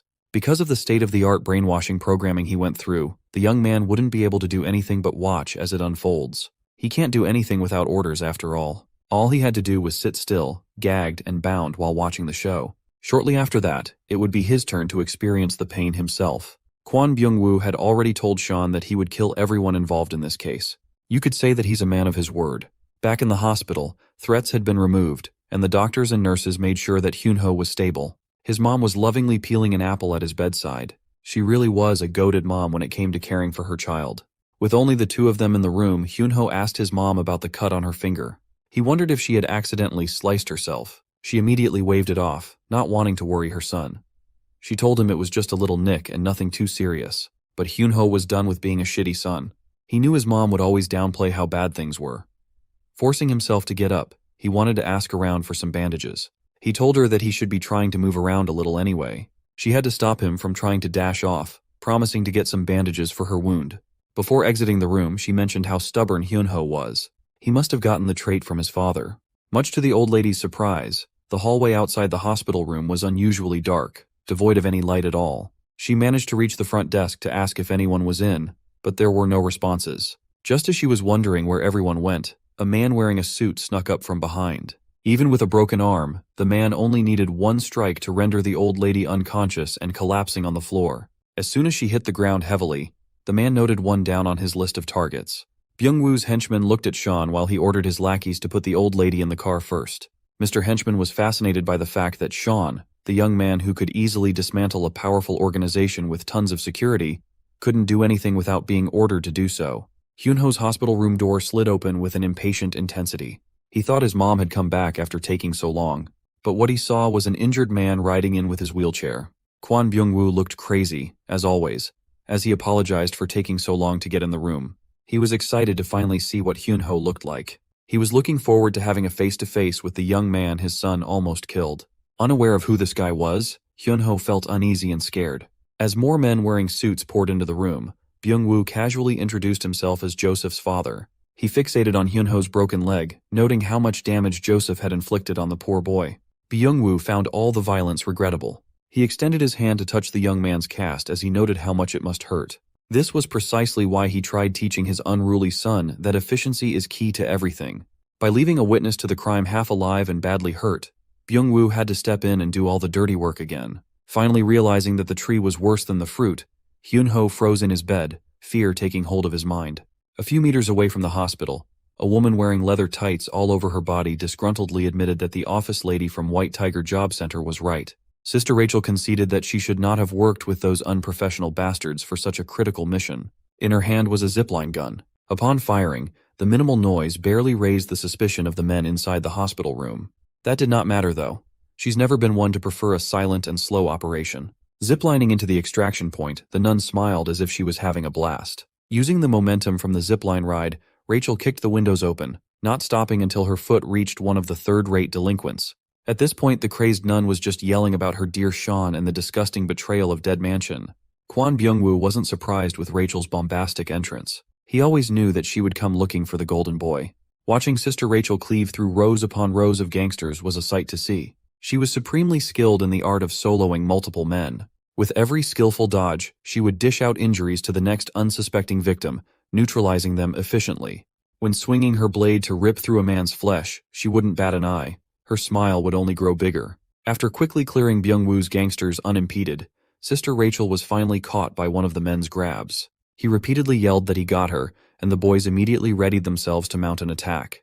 Rachel became unusually calm as she asked the man if he liked hugging her from behind so much. With her signature disturbed smile, Rachel smashed the back of her head into the grappler's face. That was an easy way to cut herself loose from the lock. Upon freeing herself, the slaughter continued as more and more suited-up gangsters hit the hospital floor cold.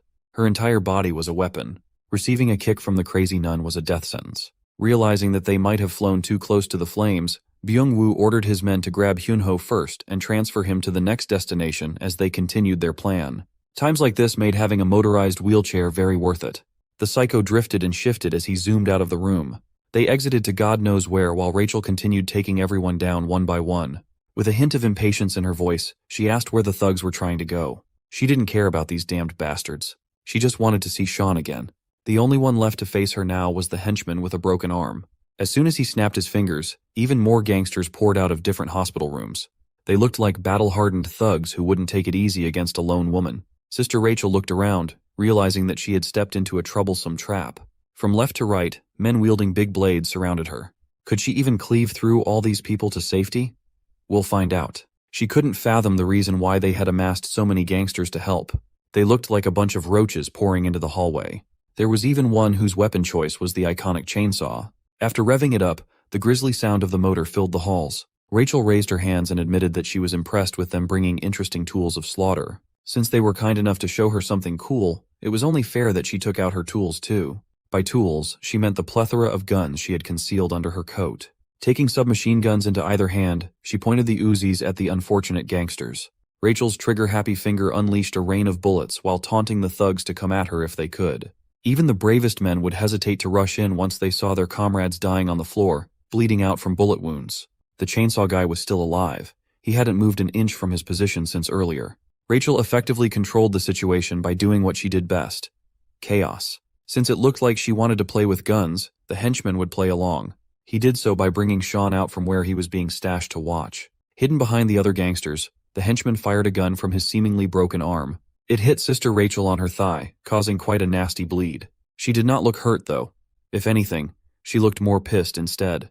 The crafty henchman had actually used his fake broken arm to conceal a firearm inside the cast for a chance like this. Finally dropping the broken arm act, he assured Rachel that the next bullet would be aimed at her head. Hearing this threat, something inside Sean switched on. Forcing himself to remove his gag, he asked the henchman if he had just threatened to kill Rachel. Before realizing what was going on, a blur was already heading for Byung-woo's right-hand man. Sean had effectively neutralized the two strong men, keeping him captive in one fell swoop, and finally launched a nasty straight into the right-hand man's face, knocking his glasses away. This wasn't supposed to happen. Sean was supposed to be a useless hostage if no new orders were issued. What they did not take into account was the fact that he currently belonged to Dead Mansion itself. The henchman had just threatened to kill a trainer of Dead Mansion, and it invoked one of the three principles. According to the third principle, Sean could now classify every thug in this hallway as a threat to the organization itself. With nothing but rage in his fists, he swore to break through the current situation and fulfill his duty. The thugs were now looking at Dead Mansion's deadliest weapon, codename Sean. Sean marched forward, acting according to the third principle and classifying the thugs as a threat to the Dead Mansion. Now he had the justification to break through. His captor foolishly tried to wrestle Sean back, attempting to stop him from slipping away like a little rat.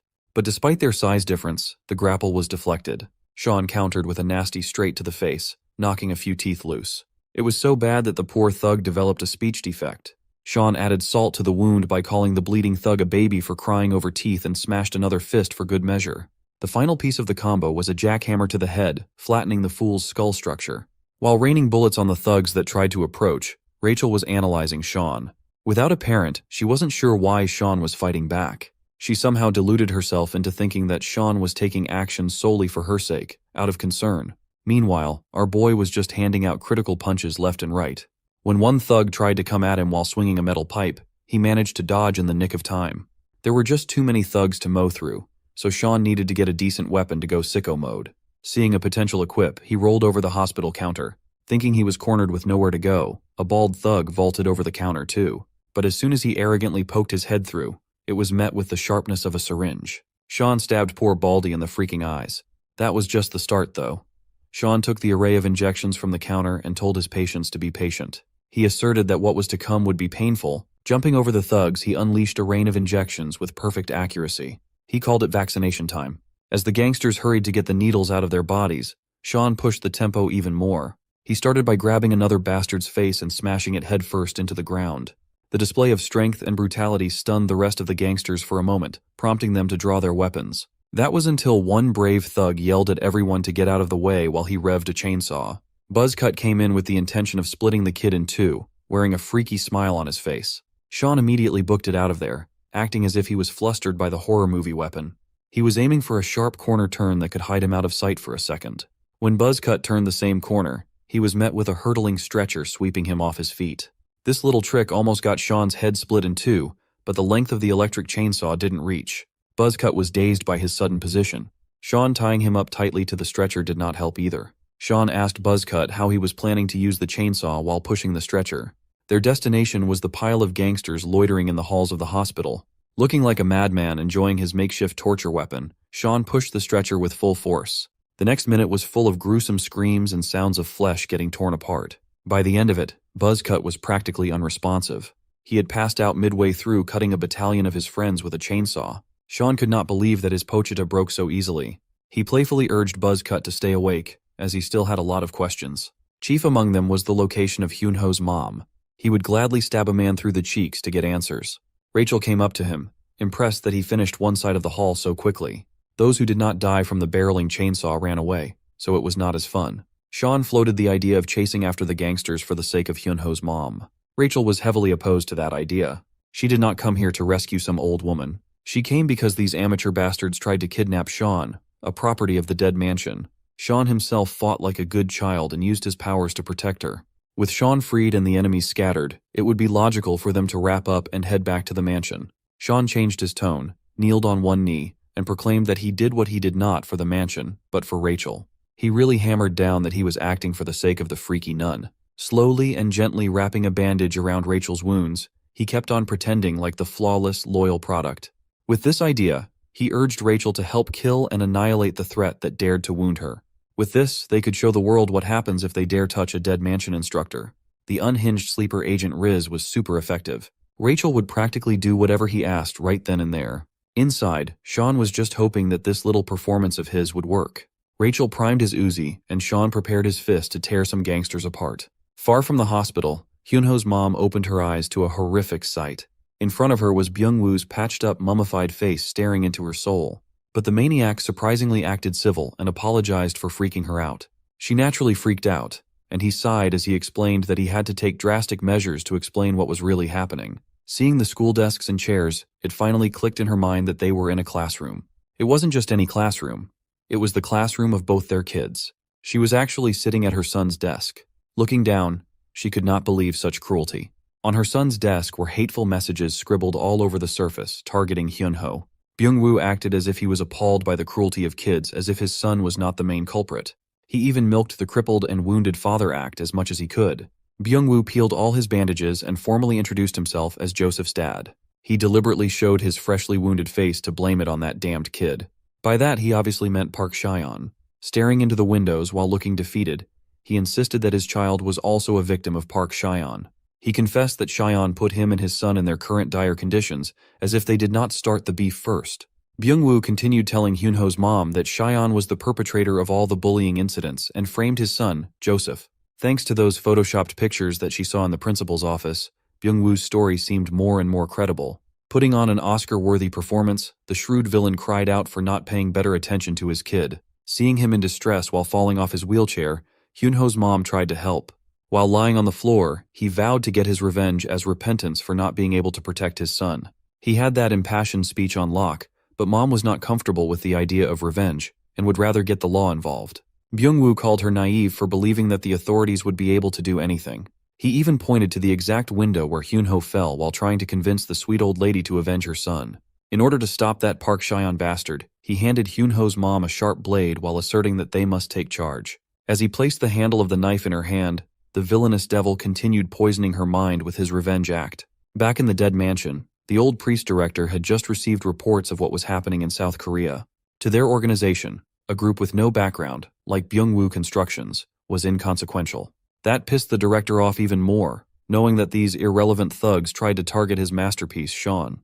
That same night, Rachel rounded up the good children in her team to receive the mansion's orders. Even Mary and Eugene had their weapon of choice on hand, gearing up for a mission to show these nobodies the price of messing with the dead mansion. This would be Sean's first order back in the graces of the mansion, so the director wanted to see some action. The team was given the green light to pass the wrath of judgment to the puny construction company. While walking through the halls, Sean noticed that he had left his earpiece back at the desk. His teammates looked at him like an unprofessional dumbass. Sean tried to borrow an earpiece from Mary, but she told him to piss off. Even little Eugene called him out for not living up to his legendary name by acting like a stupid child. It did not take too long for Rachel to find that Byung-woo and his goons had run to the school based on nearby traffic cameras. If the devil was here, then Hyunho's mom would also be in the same place. Rachel quietly took note of Sean's fixation on that old woman. Sean was acting like a careless fool, but he had come to this place with a purpose. Rachel had to remind him that they came here to eliminate the enemy and nothing else, not for something useless. He assured her that he knew what he signed up for, but something was brewing inside the young man. If all he had to do was destroy everything in sight, it should not be too hard, right? Unbeknownst to the team, they were being tracked and filmed as soon as they sneaked into the school premises. In the control room was an armed Giga Chad watching their every move. He knew that he was tracking Dead Mansion people and what that meant, but he didn't mind. All he cared about was the increase in difficulty that would require extra payment in his pocket. Giga Chad's partner in crime had also heard of the mansion's child killers, but that's actually an oversimplification. Dead Mansion people are just mercenaries like them. They are just a bit younger and a lot more valuable. Byung-woo wheeled his wheelchair to the control room and promised the two mercenaries however much they wanted, as long as they could get rid of the Dead Mansion people as promised. There were supposed to be 3 mercenaries, but Giga Chad's big brother was running late. Still, he was confident that this could just be a 2-man job. Byung-woo still felt a little insecure, knowing how formidable Cheon and his gang were. Feeling insulted by the lack of confidence, Giga Chad threateningly insisted that the job would go without a hitch. Dimitri had a habit of scaring people like that. At least he was professional enough not to lay hands on annoying clients. He believed that this professionalism set them apart from those kids. Sean and the gang quietly traversed the school hall, looking for signs of activity. They had not heard a peep and had not seen a single gangster, but their tracking should be correct. Mary found it strange that none of the CCTV cameras inside the school were working, though. Eugene suggested that they split up and search to cover more ground, and they should be able to handle amateurs by themselves. Rachel liked the idea, and they split up. Mary took the security room as her side so she could work on bringing the cameras back online. Rachel reminded everyone to stay in contact with their earpieces in case a problem arose. The 3 quietly laughed at Sean for forgetting his earpiece like an amateur. Since it could not be helped, Sean was stuck following Rachel instead. Eugene chose to search in the new building.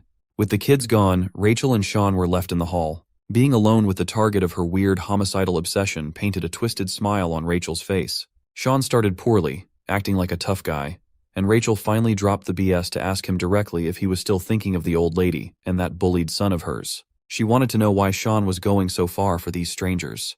This misplaced obsession had no place in the mission and should be dropped. Rachel threatened that clinging to these civilians would only bring more danger their way. Before Sean, they were just regular people. In a couple of days, they had become a target for a prestigious secret association and had been kidnapped by third-rate gangsters. There was only one common denominator among all these incidents, and it was easy to see what it was. Those people would have led a normal life if Sean had not appeared. Now their lives had been permanently upended thanks to his needless meddling. He might not want to think of it in such a grisly way, but Sean could feel the weight of their lives and blood in his every step. Rachel really knew how to push Sean's buttons and make him believe that everything was his fault. She knew how his mind worked, so she also knew how to break it with just a few words. In a highly vulnerable state, Rachel reinforced the idea that the only place Sean belonged to was the Dead Mansion. Their little brainwashing session was interrupted when he sensed something coming from afar. He pushed Rachel aside, both of them dodging a hurtling bullet. The shooter was impressed at Sean's senses that detected the concealed shot. Based on Rachel's reaction to the shooter's appearance, it seemed like she knew him. As it turned out, Dmitry Medvedev was the second in command of a Russian mercenary unit called Barefoot. The last time they'd seen each other was 2 years ago on a mission in Vladivostok. Dmitry slammed the limp body of Mary he was carrying to the ground. He swore that he just smacked her around for needlessly buzzing. Rachel looked at the mercenary with poison in her gaze. Dmitry admitted that he liked Rachel, but a mission is a mission. She raised her Uzi, and he simply aimed his pistol at Mary, demanding a professional instead of an emotional approach to the situation. Dmitry proposed that he could drop this mission and let things slide once Rachel went out with him. Without pause, she cursed the womanizing dog and pulled the trigger multiple times. Dmitry swiftly threw his body to cover, dodging the initial barrage. Running under the counters, he repositioned for a better angle. He managed to return some fire but failed to hit Rachel. She paused behind cover and reloaded her dual guns at the same time. They were not expecting to run into Barefoot, so things just got a lot more complicated. While stuck in an intense crossfire with the mercenary, Rachel continued lecturing Sean about how he dragged an innocent old lady into this dangerous world. Looking around, she realized that Sean had already vanished. While reloading his gun, Dmitry kept trying to riz Rachel up. It was ineffective. The mercenary reckoned that a few bullet holes in her body would be enough to knock her unconscious. Sean, who had sneaked to a wall near Dmitry, quipped that the mercenary did not have the skills to take Rachel down. The two quickly engaged in close combat, featuring a gun. 3 initial fires were thwarted by simply redirecting Dmitry's arm. Sean pushed further while keeping the gun out of the equation. With his full body weight and momentum behind a single attack, his fist and the mercenary's face met. Dmitry took the punch like a champ, though. He praised Sean for having a stronger sting than that Mary girl. Licking the blood flowing out of his nose, Dmitry found a decent opponent and was freakishly excited. You see, the Russian mercenaries of Barefoot were notorious warriors. They had this cruel entrance test that filtered out the weak in the most Russian way possible. Entrants were dropped in the Siberian wilderness barefoot, and they had to come out alive after hunting something in the wild. This bloody tradition gave them their name. Those who succeeded in the inhuman trial were inducted into the Barefoot. Dmitry over here hunted a whole bear for his test. Knowing this, it was no surprise that he was not affected by Sean's punch. Just as Sean was thinking back to his supposedly solid punch, Dmitry's fist landed on his face too. This attack sent him flying far away. Dmitry was used to wrestling bears to death, so a puny punch would never be enough to take him down. Just as he was about to finish the job, he finally noticed that the gun in his hand had been disassembled. The only window of opportunity Sean had was midway through taking the punch, yet he was able to remove the gun from the equation handily. Now Dmitry was seeing what the fuss about dead mansion kids was really about. Sean still had no clue how to overcome the difference in their physiques. Taking another gun out of a holster, Dmitry aimed behind Sean's cover. He had a clean shot but was forced to dodge when Rachel popped out to shoot at him. Dmitry playfully bantered with Rachel while sneaking his way to cover again. If she saw as much as the top of his head poking out, Rachel promised to put 3 new holes in it. The mercenary joked that hearing such threats made his heart flutter for some reason. This could have been an easy 2 versus 1, but Dmitry had some backup. Rachel almost got clipped by Byung-woo's gangsters, now with proper protective gear and firepower. The annoying bunch was back, and she was forced to get under cover too. Mary had also regained consciousness and was struggling to speak clearly due to her injuries. She finally managed to blurt out that there was another mercenary roaming the school. It was brief, but she managed to see the other guy through the cameras. The blue-haired punk mercenary found himself in the new school building.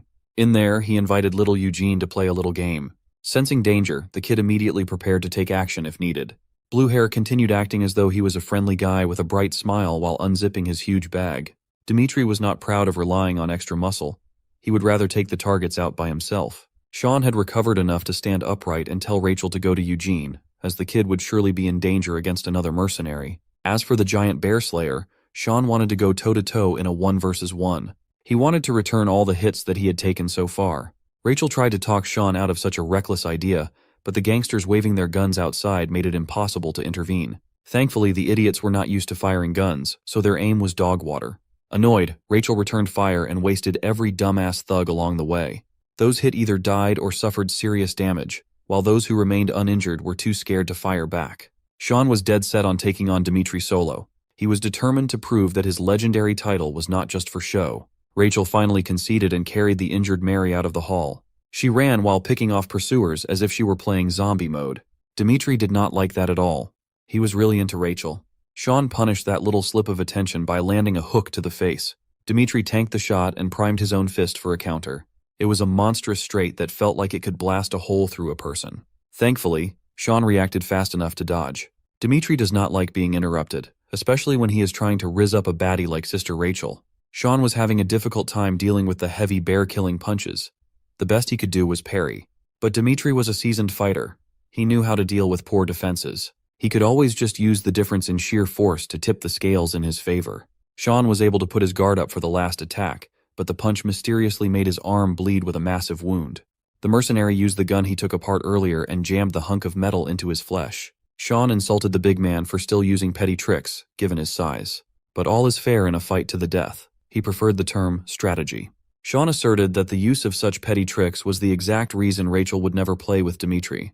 At first, the big man was insulted, but then he was impressed by Sean's effective taunting. Still, you could see that being called out was irritating the mercenary. Sean just happened to find a sore spot in Dimitri's nerves. He really liked Rachel.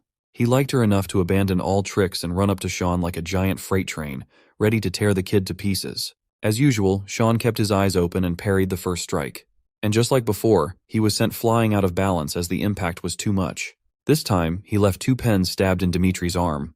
They were lodged deep in there, and the bleeding was quite serious. Still, this was child's play for the veteran mercenary. It only pissed him off even more. With anger came an increase in speed that Sean struggled with. While the big man chased him with fists balled up, Sean threw his jacket out to cover Dimitri's line of sight. When the big man waved the jacket away, Sean was nowhere to be found nearby. He noticed that a supposedly closed door was ajar and locked in. Dimitri licked his lips like a predator hunting his prey. Sean hid in the random office he found while lamenting his decision to take on a Russian monster on his own. He asked himself why such a beast would come to such an inconspicuous place, but he already knew the answer to that. It was because of him. Everything that had happened was because of him. Vile elements just kept flowing into this place due to his presence. Maybe he really was responsible for the ruin of normal people's normal lives. Maybe Rachel's brainwashing technique was way too much to shake off. Nevertheless, this helpless and powerless situation made Sean angry. It was not the loud kind of anger, but the more terrifyingly calm type of anger. Dimitri kicked the door open, eager to finally end this game. Sean ignored the boisterous big man as he stood up and accepted that Rachel was somewhat right. If he had not come here, there wouldn't be an elite mercenary wreaking havoc on a high school campus. Hyuno's family would have been fine too. Sean accepted that he contributed to the reason for things turning out like this, but that only fueled his desire to end this chaos with his hands too. He could not just sit, hide, and cry because it hurt. Dimitri sensed the change in the young man's aura and immediately stopped messing around. Knowing that he must end it quickly, Dimitri lunged with his combat knife. Sean calmly dodged without an ounce of wasted movement and responded in kind by breaking Dimitri's arm, literally reversing the big guy's elbow. He did not even see the hands that broke his arm with how fast it happened. With the threat of the knife neutralized, Sean used Dimitri's leg as a jumping pad. Sean scaled the giant and eventually planted his knee deep into the mercenary's nose. For once, he could be the one to call the big guy a twerp. The hit was solid and clean, but Dimitri was one tough nut to crack. He finally acknowledged Sean's name, showing respect to a formidable opponent. His nose bled, and he got another freaky taste while looking at the locked-in version of Sean. Let's rewind time to 2 years ago in the infamous Vladivostok mission, where Dimitri was commissioned to stand by outside a stronghold. Sure, he got a good rate for the mission, but he was just a glorified designated driver. It irked him even more that he was picking up little brats in the middle of the night. Hearing his complaints, Rachel corrected him for labeling the kids as brats. She preferred to call her little angels the good kids of Dead Mansion. They were perfect products. Dimitri was a lot more inexperienced and rough back then. Ignoring the driver, Rachel ordered the kids under her care to get in the vehicle one by one before the explosion. Just as young Dimitri was about to ask what this explosion business was all about, the grand stronghold behind him burst into flames. As he looked at the burning stronghold, Rachel urged him to get his ass on the driver's seat quickly. He followed suit and asked if Rachel caused the explosion. She simply answered that it was a product of the kids' hard work. She turned to the children and asked if the trip was educational. They single-mindedly confirmed. Then came the criticisms. David missed a lot of shots, most likely due to an issue with the gun. Rachel urged him to maintain his weapon in top condition. Amy's acting needed some work as she tended to mumble her words when the stakes were high. Tom was supposed to be the covert guy, but his footsteps were audible while sneaking in. As for Eddie, Rachel simply ordered him to throw the candies he took from the meeting room, as professionals should not leave any tracks that could be traced back. Hearing all these ridiculous criticisms, Dimitri laughed at how absurd it sounded. Just as he was about to light a quick cigarette, Rachel's eyes narrowed and stopped him. Breaking the cigarette, she insisted that secondhand smoke would be bad for the kids. Rachel was quite disappointed that this little brother of Barefoot's leader, Bare Knuckle, did not seem very knowledgeable about the industry. Just as he was about to protest being insulted, Dmitri was stunned at the sight of the psycho wearing a skin-tight latex nun costume while tying her hair up. From that point forward, Dmitri had been smitten by Rachel's psychotic charm. Being young and inexperienced, he tried to hide it at the time, even though his face was blushing like a ripe tomato. Changing the subject, he asked where she got her scar. Dmitri even jokingly asked if one of the kids in the back gave it to her. Running her hand through the mark, she insisted that she got the scar while training Sean, the legend of the dead mansion, Sean. Even back then, Rachel had non-stop praise for the organization's masterpiece. At a young age, Sean was branded as a genius in their field, the perfect product. At that time, they were still clueless as to where Sean ended up. In fact, they were so desperate to find him that they would gladly get any information related to the kid. One of Sean's identifying marks was the word 1 tattooed on his back. Back to the present day, seeing a glimpse of Sean's tattoo reminded the big guy of his conversation with Rachel 2 years ago. While popping his joints back into their sockets, Dmitri gave his praise to Sean's skills. As soon as the bones were back in their right places, he ripped his shirt open to have a man-to-man duel with a formidable foe. Dmitri Medvedev, also known as Grizzly, Barefoot's second in command, was ready for a real showdown. He lunged in with a knife in hand, and Sean ducked to get out of the way. The forced movement got him trapped in the big man's grip. While firmly held by the back of his neck, Sean was forced to eat a knee strike to the stomach. He gritted his teeth through the pain and did not budge. Sean bashed his head against the big man's chin, stunning Dmitri for a second. He had enough time to reset and get out of melee range. Unfortunately, the knee strike fractured a few of his ribs and caused quite a bit of injury. Assured that he was holding the upper hand, Dmitri pushed harder. A quick slash went wide, missing Sean's throat by a hair's breadth. He had hit this giant bastard in the chin at least 3 times now, but it did not even daze Dmitri one bit. His intensity and the quality of his attacks were not dropping at all. Finally, Sean was pushed with his back against the wall. Even that wall was not safe against Dmitri's freakish strength and knife skills. Still, going this long without landing a killing blow was making him a little impatient. Dmitri wanted that intense and murderous Sean from earlier to come back and face him like a man. His next stab was met with a metallic sound and a question. Did Dmitri ever receive a reward when he was young? Holding some random school plaque to defend his chest against the blade, Sean admitted that he had never been rewarded in his whole life. Pushing the hand holding the knife away, Sean kicked the big guy in the stomach with as much lower body power as he could muster. The pain made Dmitri buckle and recoil, still confused by Sean's words. Using the school plaque award, Sean made the big guy bleed from his neck with a furious stab. The force behind that steel frame must have crushed the giant's windpipe. Sean urged Dmitri to consider the plaque award as a souvenir for his trip to Korea. With another push, he drove the plaque even deeper into the mercenary's chest. This next drive nearly knocked the big guy out of the pain. With that, the man-to-man one-on-one was wrapped up. Stretching his fatigued arms, Sean wondered if he should meet up with Rachel and the rest immediately. Suddenly, he noticed something that caught his attention from his periphery. Unbeknownst to Sean, Dmitri's throat and chest might be damaged badly, but the grizzly still had enough strength to grab some golf clubs. While Sean curiously picked up the picture that caught his attention, Dmitri was winding up his swing with every bit of strength he had left. It was clumsy, hurried, but extremely destructive. It was also slow enough that Sean was able to react in time. At this point, Dmitri was just running on pure hatred. I know a real hater when I see one. Sean finally decided to ensure the win by using the giant as a literal stepping stone. He climbed onto Dmitri's back and started choking the mercenary out. Sean urged the big guy to give in unless he wanted Rachel to hate him more. Physically and mentally at his limits, Dmitri's bloodshot eyes finally closed, and his grip on the golf club loosened. Dmitri's limp body hit the floor knees first while all consciousness faded. Sean happened to find his own picture in a loose school case file. He saw a few of his pictures and a few other things. In the new school building, Eugene had just reached the swimming pool area in search of gangsters to mess up. His discreet search was interrupted by the blue-haired punk joining him to look in the pool's water. Realizing that he did not feel this man approach him at all, Eugene hurriedly jumped to a safe distance. Enemies that could hide their presence at this level are not to be looked down upon. One thing for sure was that this punk was not your average person. Eugene made the smart call and reported back to Rachel using the earpiece. The punk just laughed and confessed that he had already set up a disruptor so calls wouldn't be able to go through. Instead of dealing with pesky backups, the punk would like to play instead. Seeing as the enemy seemed like an experienced pro, Eugene's game plan was to avoid a head-on fight. He still had one ace up his sleeve, no matter how shameless it was. Deciding to use this card, Eugene started loudly crying like a normal child would while apologizing and acting cute. The punk's smile deepened while he listened to Eugene's crying and stuttering act. He asked why the kid was crying, and Eugene answered that he just wanted to go home, feeling that the punk was starting to drop his guard. But it was a massive miscalculation on Eugene's side as the punk swung his metal bat without reservation. The bat made the metallic sound of impact and sent the kid flying to the infield. Eugene tried his best to tuck his body as safely as possible to minimize damage. The arm he used to block the bat was practically useless now. He never expected the punk to attack a harmless crying kid without hesitation like that. Yuri Smirnov, Barefoot's newbie, also known as Gopnik, was a sick, twisted bastard who liked hitting the defenseless. Hearing the cries of his victims every time he hit really got this perv going. You see, Gopnik means bully in Russian. Eugene had always been a good child of the dead mansion. In his training, he learned to use his tears as a potent weapon. Using the tools at his disposal, he could complete any mission regardless of the situation. In one assignment, he had to approach a pair of guards while pretending to be in distress. The guards immediately contacted the main gate to complain about a kid getting in.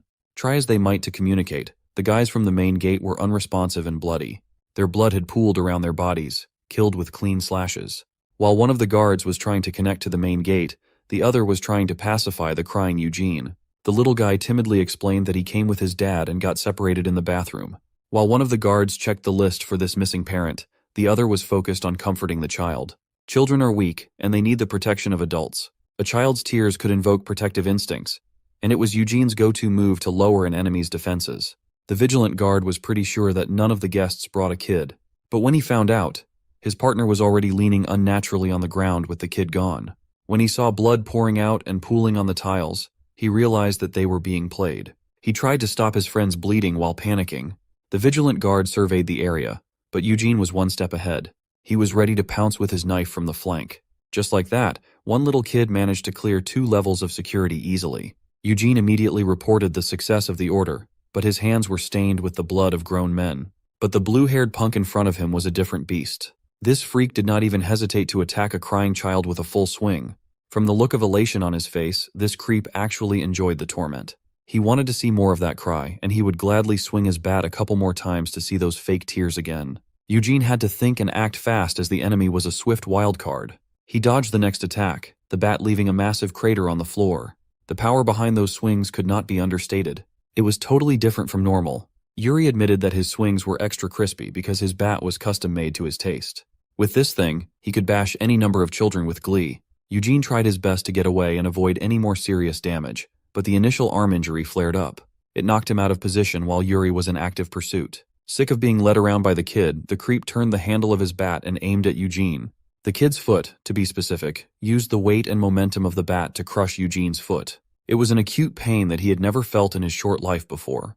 Forcing himself to lock back in, the kid pulled out a butterfly knife with a flourish. He used that flimsy knife to deflect Yuri's bat. After creating a bit of separation, he tried to get up and run. Eugene vaulted over some fences and focused on retreating even though he was not in the condition to move around. Seeing him limp downstairs, Yuri decided to give the kid 10 seconds to limp as far as he could. The count started immediately, prompting Eugene to grit his teeth through the pain. One of his arms and one of his legs were compromised. It was the worst combo ever. With 8 seconds left on the timer, the kid rolled his way farther. He focused his will to run as far as he could within the given time. Try as he might to run optimally, putting weight on his injured foot shot severe pain up to his body. While he was dead set on making it out of this place, Yuri came out of hiding with his bat stretched for a full hit. Eugene clumsily pushed his body out of the way, almost getting clipped and crushed by the surprise attack. This punk did not even give him the promised full 10 seconds to retreat. Even the countdown thing was just a game Yuri liked to play to give false hope that was easy to crush. Eugene blocked the attack with his pocket knife while the creep went on about how naive the kid was. The impact eventually sent Eugene hurtling toward the swimming pool. He landed and sank to the deep end while Yuri celebrated as if he had just hit a home run. The kid's arm was too weak and in too much pain to swim back up. He wondered if he really was just a useless kid. With the negative thought rearing its ugly head, he remembered Sean making fun of him for his constant habit of self-pity earlier in the day. Eugene swore that he was not as dramatic as Sean was making it out to be. The girls had to break their fight apart as they had the annihilation mission lined up.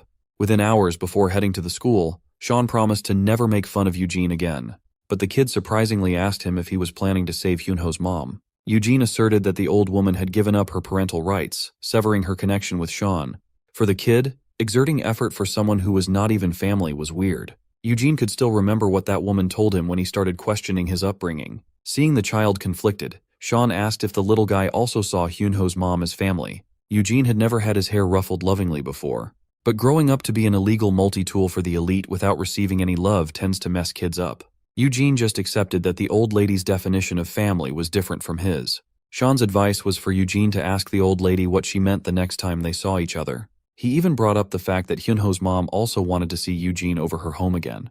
Quietly, the two good kids fostered this unlikely commonality between them. But as of now, Eugene was slowly sinking to the pool's floor while his strength was slowly sapped away.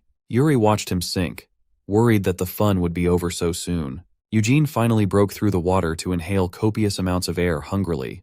He flailed and cried while screaming that he did not know how to swim. Yuri held his stomach in laughter. He was just having too much fun tormenting the kid. This gopnik extended his metal bat to give Eugene something to hold on to for safety. Eugene was a child who invoked protective instincts. Yuri, a trashy bastard who did not care about life, was a nightmare matchup.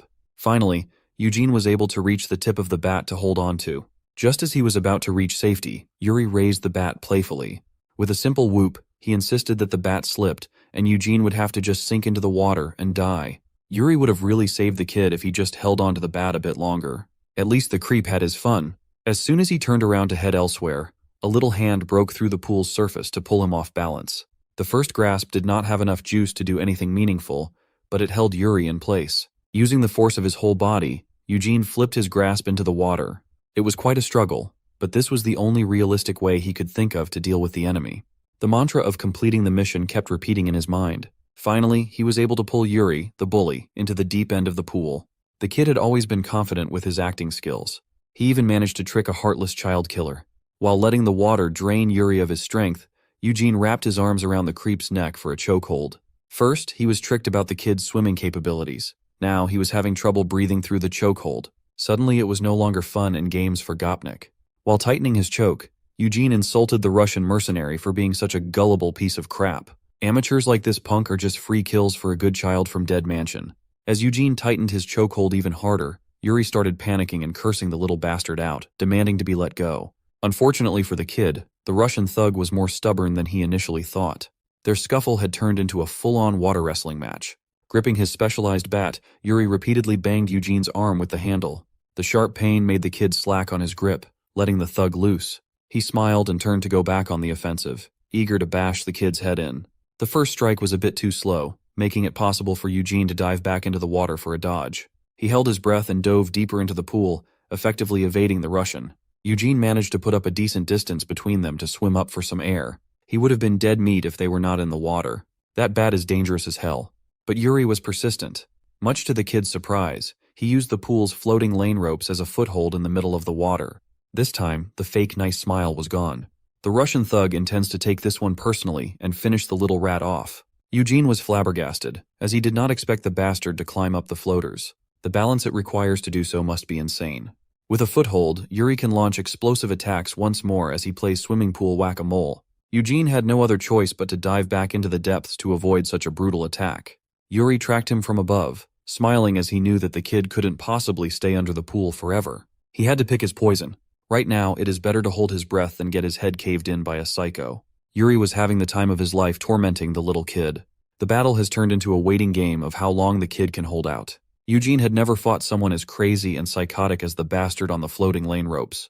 He swam away to create some distance while racking his brain for a way out of this tricky situation. Keeping up with his swimming, the Russian thug ran on the ropes while warning the kid that moving around would only use up more oxygen in his lungs. Eugene knew that he couldn't possibly keep going like this. If he could only take a small breath before diving back down for a reset. But if he ever dared to swim up with his head breaking out of the water, he knew the grim fate awaiting him. The devil and his bat would be waiting with a not-so-pleasant surprise in hand. His blood would undoubtedly dye the water crimson, and his life would cease to exist. It's death by drowning or death by blunt force trauma. Without a decent plan to survive, those are his two very limited choices. Suddenly, he noticed that the floaters were only held by a rope, and there were multiple exploitable gaps in between. 2 tortuous minutes have elapsed, and Eugene's lungs are nearing their limits. Instead of desperately swimming up for the air that he so desperately needed, the kid swam away once more. Yuri happily followed suit, tormenting the boy while laughing like a maniac. Unbeknownst to him, Eugene had already taken out his butterfly knife. He was waiting for the Russian thug to hop on a different floating lane rope. Before the bastard could land and stabilize himself above water, Eugene slashed the rope, effectively taking the enemy's advantage. Yuri's smile immediately vanished as the brat managed to outsmart him. He plunged into the water near the kid, making a big splash in the process. With his lungs replenished with oxygen, Eugene dived down once more to take the battle to a more advantageous area. The Russian thug was fuming. He just fell for a puny trick. But even underwater, he refused to believe that the kid could do anything to him with a toy knife. He did not even pause to think for a second that swinging a weapon under the water was utterly pointless to begin with. Here, in the depths, there are better options to finish an enemy off. In the water, where a swing would be drastically slowed by resistance, a bigger weapon is not only a disadvantage, but also an outright liability. Eugene's small butterfly knife and small body, on the other hand, are the optimal killer combo. His first strike was straightforward. With the Russian's reflexes, he was able to evade a stab in the face. But that was not the only weapon in the kid's hand. He managed to snag the slashed rope that was holding the floaters too. Skillfully coiling around Yuri's back, Eugene wrapped the rope around the Russian's neck and yanked at it as hard as he could.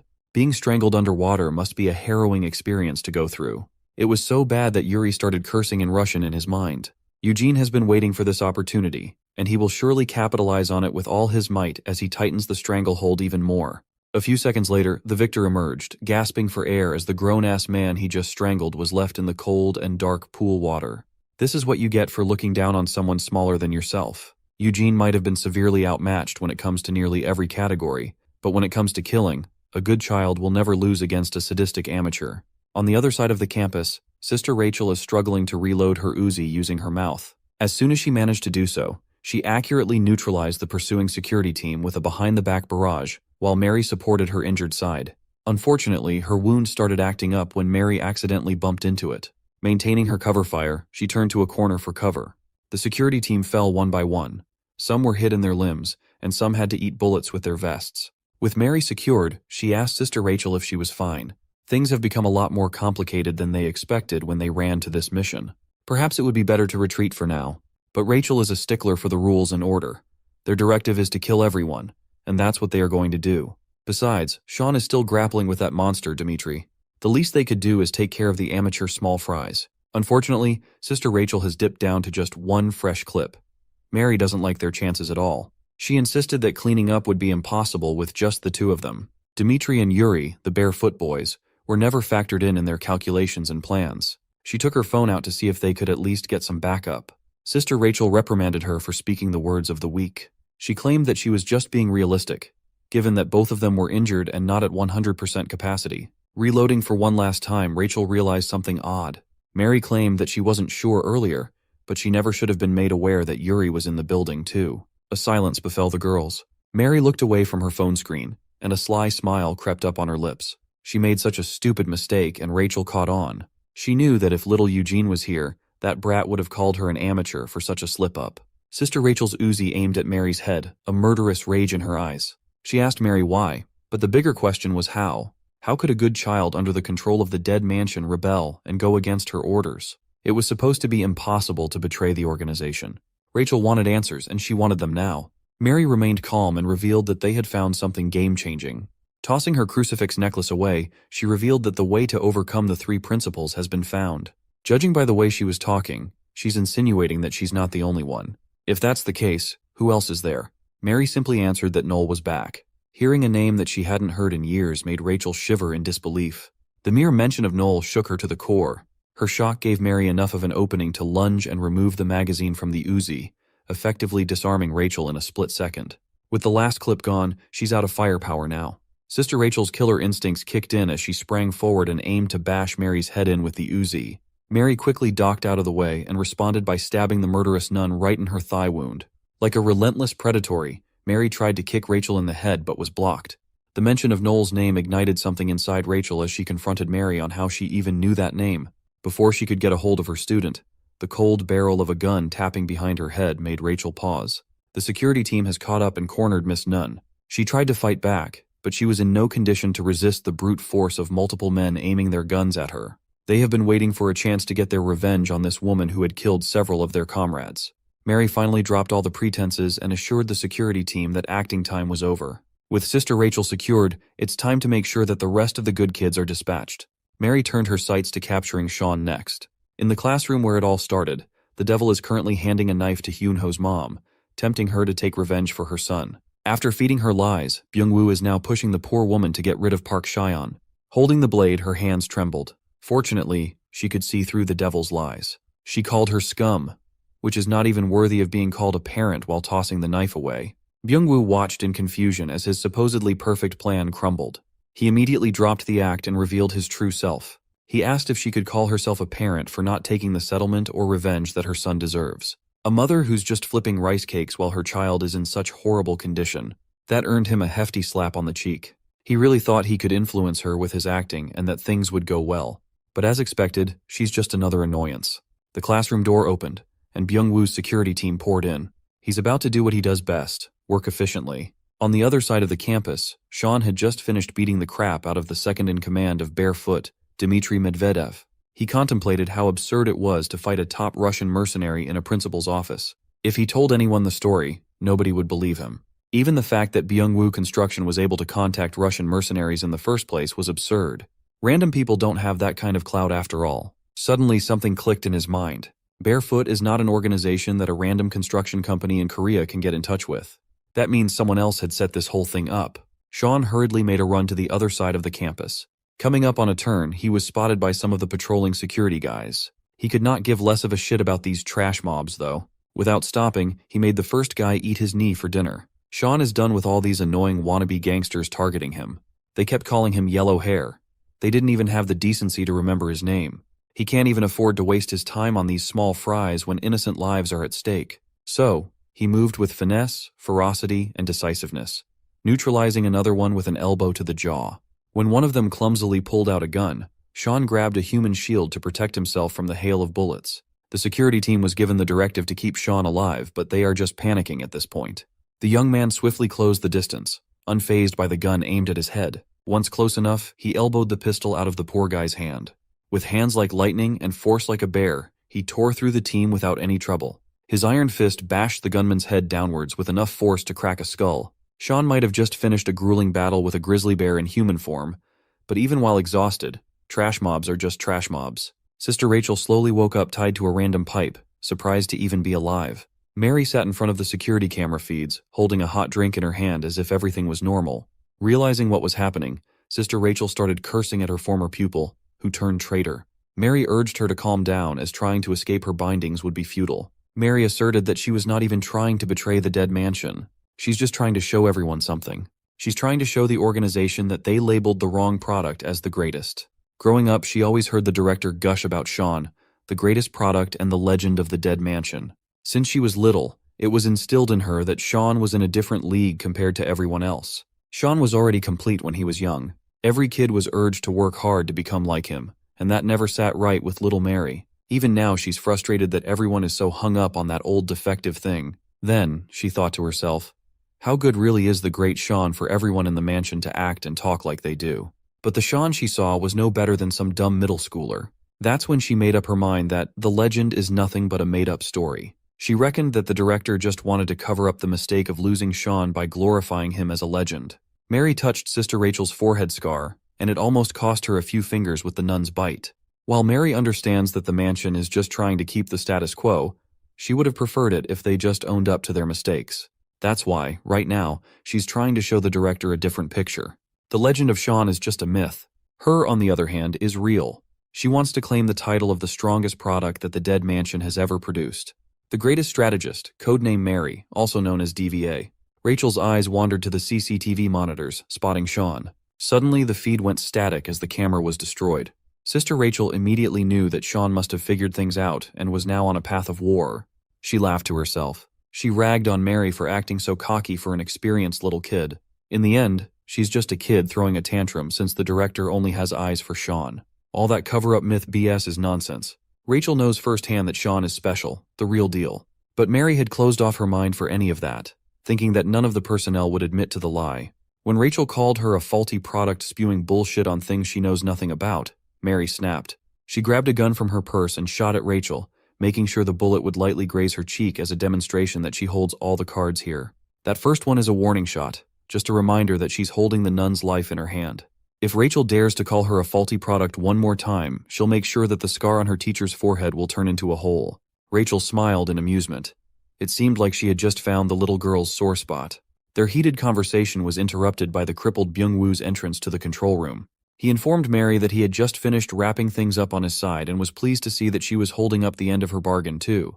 He stoked the fire between the ladies, asking if he interrupted an important conversation involving gunshots. If you ask Byung-woo, a couple holes in Rachel's body would not even be nearly enough to cover every headache he endured because of her. Mary asked what happened for his face to be caked in blood, and Byung-woo casually wiped the crimson away. He answered that he ran into a bit of trouble, but it has been handled appropriately now. It wasn't perfect, but things still ended as expected. He even had a few of his men drag the unconscious Hyun-ho up to the rooftop. Mary praised his hard work for making sure that everything proceeded smoothly. He's also glad to work with someone reasonable and easy to converse with. Just as Byung-woo was about to ask for their next step, his own bodyguard held him in place and knocked him out with chloroform. With the chairman's job done, Mary no longer has any use for him. Before all this, she managed to cut a deal with the bodyguard for this exact scenario. Since Chairman Byung-woo has been immensely useful thus far, Mary promised to make sure that he'll be the main character of this incident. She can already see the headlines. An incident caused by a father hell-bent on getting revenge for his son. It's perfect. With that taken care of, it's about time for Sean to get back on track. But when Mary turned to the monitors, every single CCTV had already been disabled. A bad premonition surfaced in her mind. Then, Sister Rachel started ominously yapping. She asserted that there are plenty of special kids within the mansion. They took kids with talents and gave them the greatest title along with a nickname. In Mary's case, it was DVA, the greatest strategist, head and shoulders above everyone else. What Rachel's trying to say is before Mary came, Sean was already the best product, equipped with all her talents and so much more. Suddenly, Mary felt the pressure of being stalked like prey. As if on cue, the power went out, shutting down the static displays and killing the lights. Mr. Traitorous Bodyguard reckoned that it was just a blackout, but that's never the case in these types of things. From above, Sean broke the ceiling and busted out, targeting the bodyguard. Mary tried to warn the guy, but it was too late. Sean's elbow had already cracked the traitor's skull. Sister Rachel's eyes sparked with pride as she looked at codename Sean with delight. This is Dead Mansion's greatest product, Park Chyon the Agent. A few years ago, back in Sean's toddler days, the director had always paid close attention to him.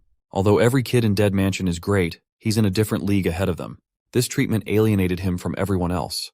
The director asserted that he has the most top-notch skills and talent among every good child. He is the best the Dead Mansion has ever seen, a perfect masterpiece. One time, the director almost slipped up, calling him the organization's second masterpiece, before correcting himself. That day was the day he was inked with the lifelong mark of Dead Mansion. As the greatest masterpiece, he got his brand earlier than everyone else. Even back then, Mary had always been displeased with all the attention Sean was getting. Back to the present, the time to hash it out has come. The so-called masterpiece and the greatest strategist. Rachel tried to fill Sean in on what was happening, but he already figured everything out by himself. He already had a rough idea while rushing to the control room. As for the finer details, Sean can always just beat those out of Mary by force. She coyly reprimanded her for threatening to beat the shit out of the little girl. Mary asked if Hyunho's mom would approve of Sean's actions as of late while slashing her push dagger at him. As he expected, Mary had turned traitor, attacking him even though he was part of the Dead Mansion. It dawned on him that this girl might have the answer to get around the Dead Mansion's unshakable principles. But thinking about that broad topic can be saved for later. For now, they need to brawl it out. Sean blocked the push dagger and responded with a sharp elbow strike that knocked the glasses off of Mary's mug. She already accepted that it would be a bit much to win against Sean in a contest of strength. Nevertheless, she'll still give it a try. Moving like a blur, she managed to get close to Sean's neck. Wrapping her arms around his neck, she lifted him up in the air as if he weighed nothing. Sean was taken aback by the bizarre grappling and throwing technique. As far as he and Rachel can tell, what Mary just did is not something that was taught in the Dead Mansion. After throwing the so-called masterpiece to the ground, Mary bolted for the door with all her might while the young man was dazed. Sister Rachel ordered him to make haste and chase as it was imperative to capture that green-haired traitor no matter what. Rachel also spilled that Mary might have a powerful backer helping from the shadows. They desperately need to figure out who that is. For now, explanations can wait.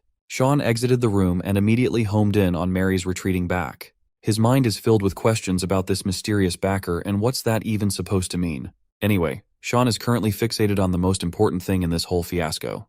Whether it's Mary or the bastard behind her, they know the method of bypassing the three principles engraved deep in the mind of a good child. Sean tried to stop Mary with a proper and civil conversation, but it did not work out. Mary sneaked into one of the classrooms, and Sean backed her into an indoor corner. She wasn't really running aimlessly. She was going for the pre-made chemicals she had prepared in the school lab for this very moment. Donning a chemical-grade mask, she is ready to have her head-to-head with the supposed greatest. Mary opened up combat by shattering the vials right on top of Sean's head, unleashing a combination of substances. As soon as the separate materials came into contact with one another, a mini explosion occurred. Thankfully, Sean was fast enough to dodge the brunt of the blast, but the explosion itself was just a flashy opening move. Based on the smell wafting in the air and the explosive reaction, he deduced that those vials contained sodium metal, red phosphorus, and ammonia. That's some Breaking Bad chemistry. Even Sean was surprised that a school lab would have those things lying around. He desperately covered his nose and mouth, knowing that inhaling this nasty mixture would be dangerous. But the toxic fumes in the air weren't the only thing he should be worrying about. Mary is still there to capitalize on the chaos and toxic air. All he could do was dodge and try to inhale a semblance of clean air. Mary continuously amped up her attacks, desperately trying to cut Sean apart with her push dagger. With the odds heavily stacked in her favor, she managed to land a gnarly slash on Sean's arm. While he was bleeding and holding his breath, Mary was devising a sneak attack. This time, she aimed for the exact same spot where Dimitri injured him. Of course, she was watching everything unfold and memorized Sean's weak spots. In such a desperate situation, his mind immediately jumped into grabbing something he could use as a weapon, John Wick style. He came close to reaching a table full of stuff to use as a weapon, but Mary stonewalled him with a kick. She had studied Sean's combat capabilities, tics, and literally everything else. She knows for a fact that whenever at a disadvantage, the young man's eyes would wander around, trying to take for something useful. With this ability to think on the fly, he managed to protect himself from a stab wound with the help of a ketchup container. Even with his last fight, he only managed to win against Dimitri through the clever use of syringes. She firmly believes that he's not the only one gifted enough to make effective use of his surroundings. Sean was starting to get pushed into the corner as his arm wound started bleeding profusely. The bleeding seems serious, but he has no time to get patched up. With Mary's noxious explosives and her dagger attacks, Sean is playing in hard mode. Unfortunately, his jacket got caught in the blast and started burning. Mary took the chance to pounce once more, resembling an assassin thirsty for blood. Who would have thought that the enemy's smokescreen would be a great tool for escape too? Sean lost his jacket, and his wound is starting to sap all the blood out of his body. He is losing more and more blood as time ticks. Mary was a brutal melee enemy. She loves to hit the same place over and over again, slowly chipping down her enemy's sanity and life. If it wasn't for all the injuries he had accumulated while fighting Dimitri, he could have probably come out on top already. He comically asked himself who would be in charge of cleaning the library again. No matter who they are, they will be in for a shock. Upon thinking a bit more, Sean blamed himself for all the pain and fighting that had started because of him. But self-pity is not going to save him from a calculated pursuer in the form of Mary. She's now following his tracks. Considering how profusely he has been bleeding, the blood on the floor was basically revealing his position. Mary laughed and asked if he was even alive anymore. She started confronting him regarding the title of the greatest bestowed upon him all those years ago. Usually titles are given based on a child's unique talents that they are the best at, knowing that the director still gave Sean the simple yet all-encompassing title of the greatest. Even as a little girl, she felt like his designation was a mistake because the director gave the coveted title too easily. There are many more exceptional children to come in the future, and that includes her. Giving out the highest accolade to someone so early on just did not sit right with her. In other words, she refuses to adhere to the director's rushed actions. To call someone who lacks even the basics the greatest of the dead mansion is a shameful sin. Finally, the trail of blood led Mary to a bookshelf where the floor had turned crimson and sleek with plasma with a stapler near it. She was intrigued by the random stapler strewn around. But before she could do an analysis, Sean had made his presence known with confidence. Mary quickly turned around and slashed her push dagger with killing in mind. Unfortunately for her, the library is basically a deadly arsenal for someone like Sean. A simple book can be used for defending. It did not even take that much effort to stifle her tiny little dagger. Just a moment ago, Sean's left arm was bleeding so profusely that it was staining the floors.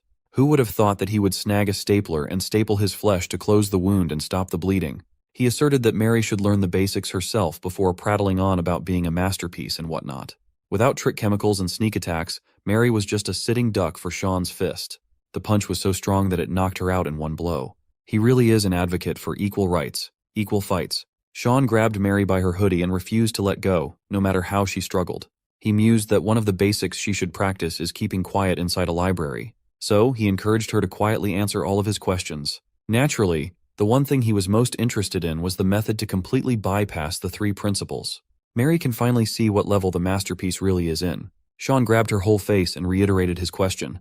When she heard that he wanted to know how to bypass the three principles, Mary laughed. To her, those rules are just brainwashing techniques for half-wits. The prospect of breaking free from the dead mansion's control stoked a fire in Sean. Since he's so curious, maybe Mary will enlighten him. You see, Mary had always been a good child. She was once adopted into a loving home. Her new parents quickly grew fond of her. With her new mom being an academic researcher, her impressive intellect was a boon.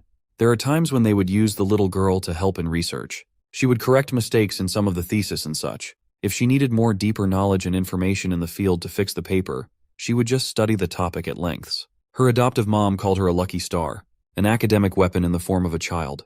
Mary enjoyed the affection she was given, and she could not ask for more. She was a dutiful daughter. When her parents were pulling all-nighters, she would always be there to bring them coffee. One night, her mother was particularly stressed out about her research work. Little Mary offered to help as she spotted another error in the thesis she was working on. She started rattling off abstract concepts to correct the theory, expecting to be praised for her help.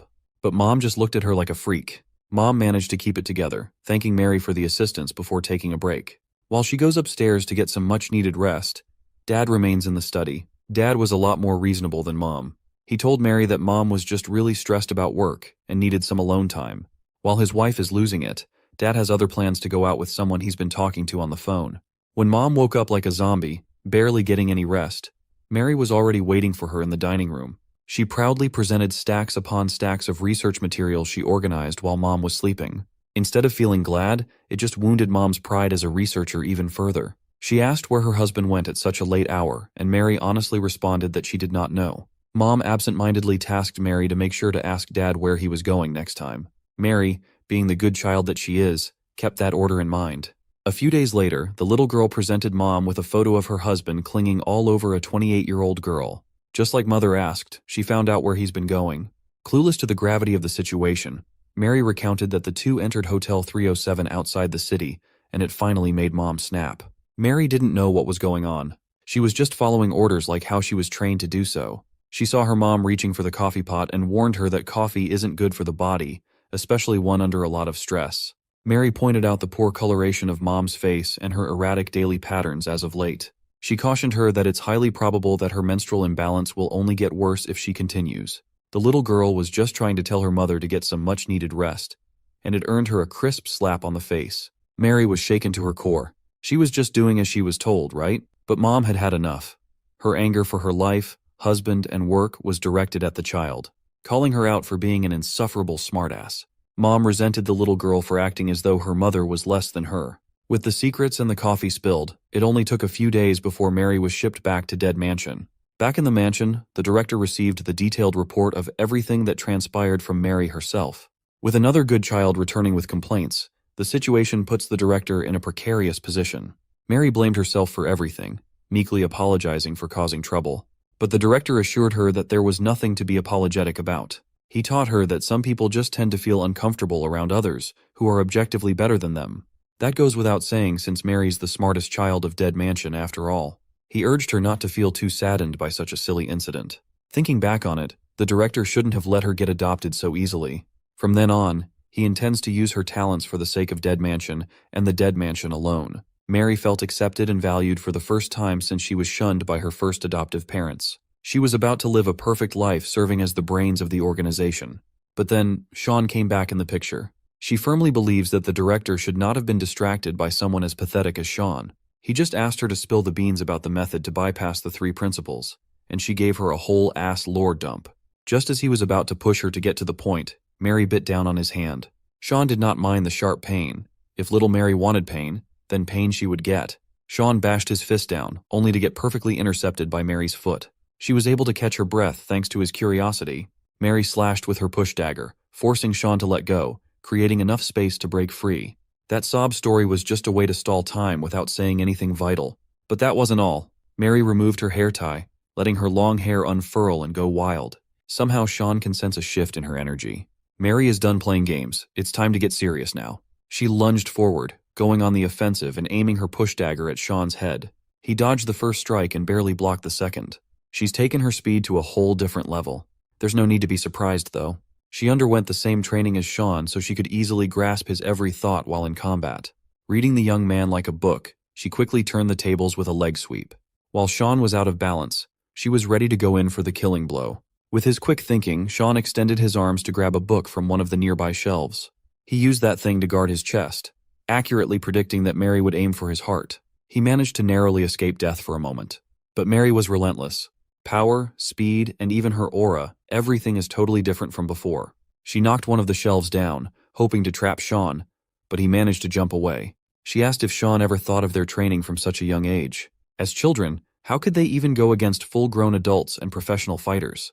From early on in their lives, something intangible has been instilled in their minds. It constantly makes them feel that something's about to pop into their heads.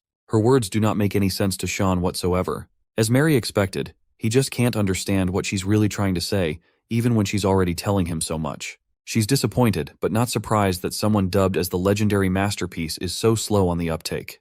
Copying his move, Mary grabbed a book and started using it as a blunt weapon, forcing Sean to defend himself with his injured arm. Knowing his weak side, Mary capitalized and aimed for his left rib, smashing the book at full speed. Sean can feel the agony coursing through his body with every attack he has to eat.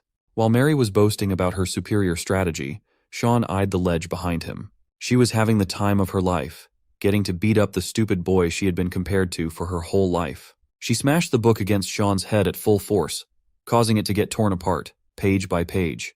With this decisive victory, Mary can now proudly claim the title of Dead Mansion's best, right?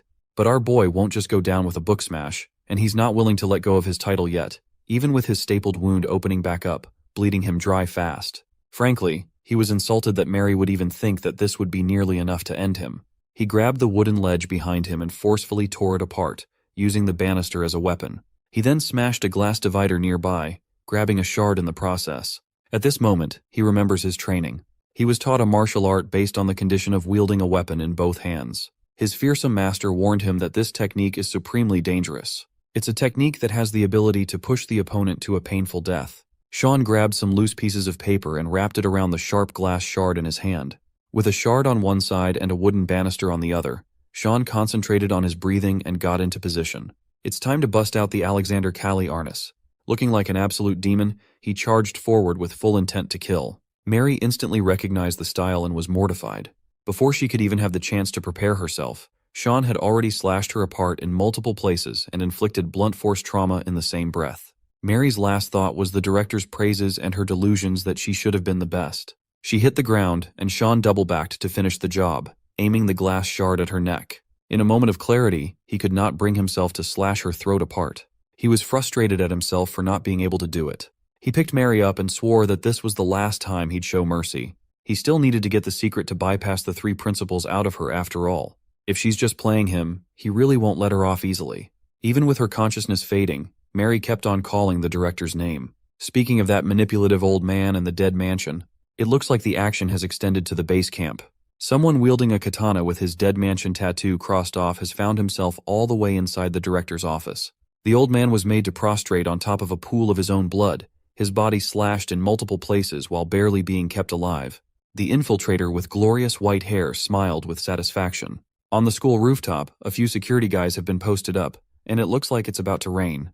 They were ordered to stand and wait for the signal for their next move. Once they receive the signal, they just have to throw the unconscious Hyunho down the roof and finish the job. It was an annoying assignment. They just want to throw the kid now and leave. But the boss insisted that the blonde boy must see the kill. It's just extra work. Mr. Security noticed that the kid was actually awake and listening to their conversation the whole time. While suffering in the rain, Hyunho just lies down and listens. Right now he can't even comprehend the situation he was in. The last thing he remembers is falling down from the 4th floor. Looking down at the rooftop ledge, he felt a fear ingrained deep in his psyche. Just seeing the ground below was enough to make him feel sick and hurt. The security dudes cursed at him for barfing up when they were just threatening to murder him a second ago.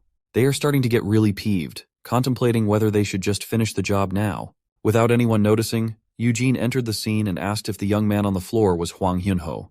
The security team was startled but relaxed once they saw that it was just a little boy. Just as Eugene heard, Hyunho's the stereotypical weak loser with a face that screams despair. The kid has a foul mouth, but his butterfly blade technique is nastier. He introduced himself as someone who would become a regular at Hyunho Snack Shop. Seeing the kid pull out a blade, the grown-ass security thugs did the same. They were briefed about the dead mansion children, but they did not expect to get done so fast. One of the guys got slashed in the arm, and the other had his leg torn open. Just 2 little scratches made the grown-ass thugs writhe in pain. They did not even see Eugene move. That's how big the skill disparity is.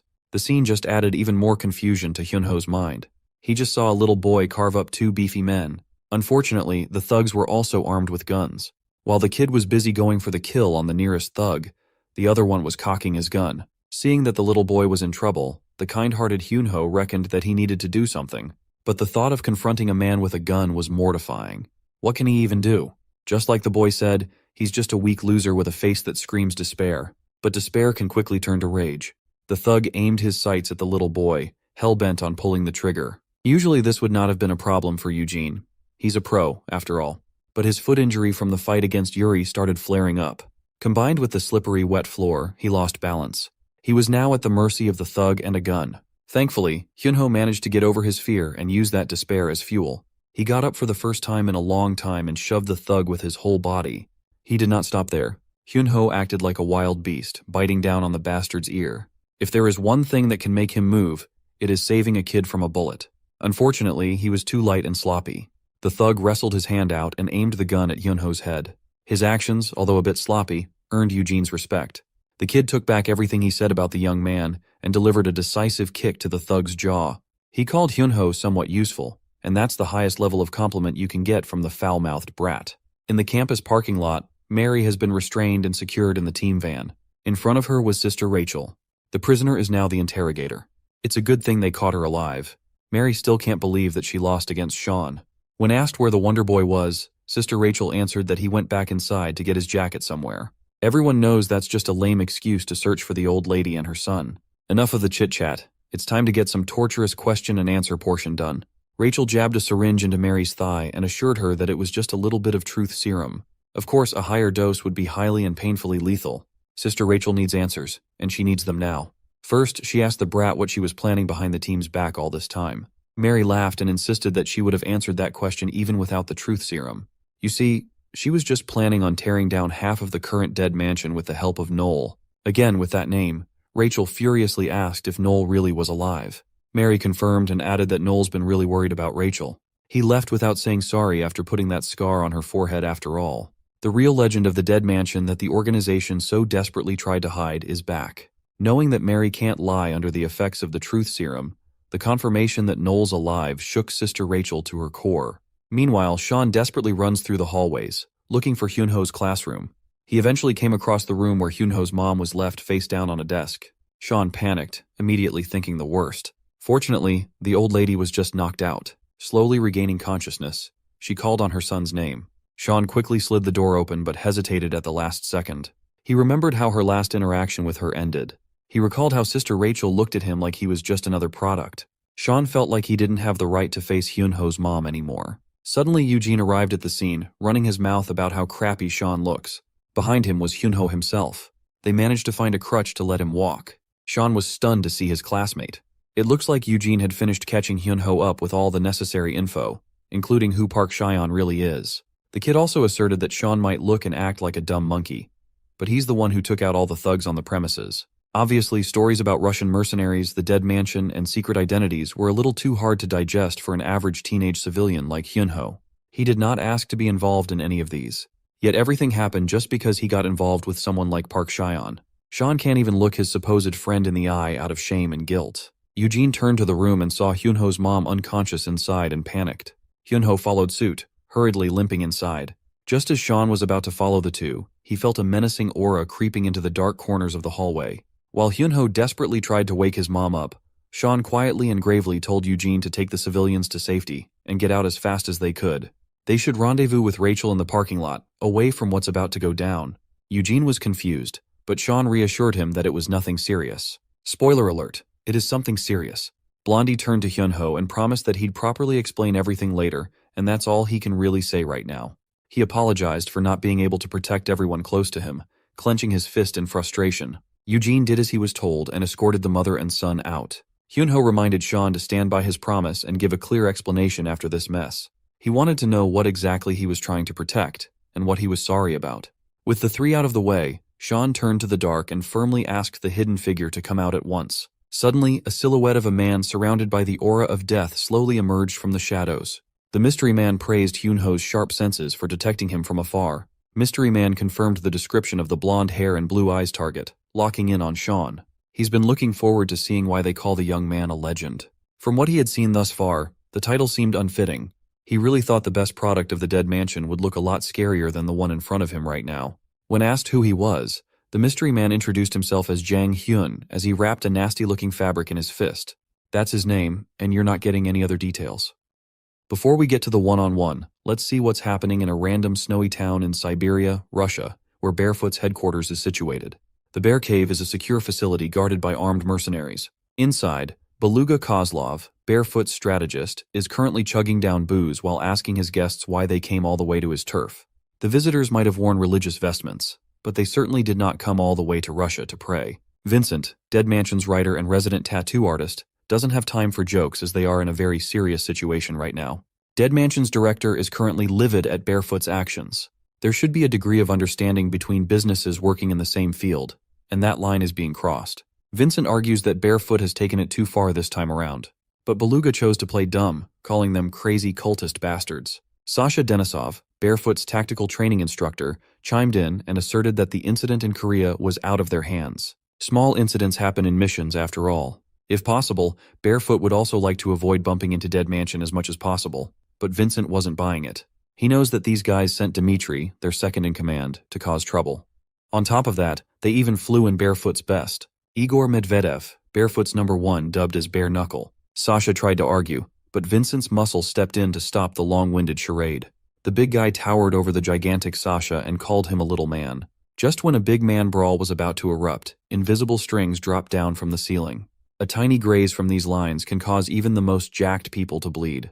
Beluga did not panic. In fact, he was quite amused by the trap. Without being detected by Barefoot's security, the kids of Dead Mansion have already surrounded the perimeter, ready to strike and react if need be. Beluga jokingly argued that this was practically child abuse, but since Dead Mansion wants to see things through to the end today, he quickly reaches for his revolver. The loser will close the shop and get buried 6 feet under. As soon as Beluga lifted his gun, one of the kids dropped down to intercept. He was startled by the punk-ass brat, but the kid seemed disinterested in the strategist. Vincent asked the kid why he interrupted when he was not ordered to make a move. The child just made a judgment call since the vibes seemed a little off. He reckoned that something must have happened to the director and the others who stayed in the mansion. The kids can't seem to get in contact with HQ. Vincent knew what this could mean. He stood up and confronted Beluga about the anomaly. At the same time, another Barefoot mercenary entered the room and whispered something to the nonchalant strategist.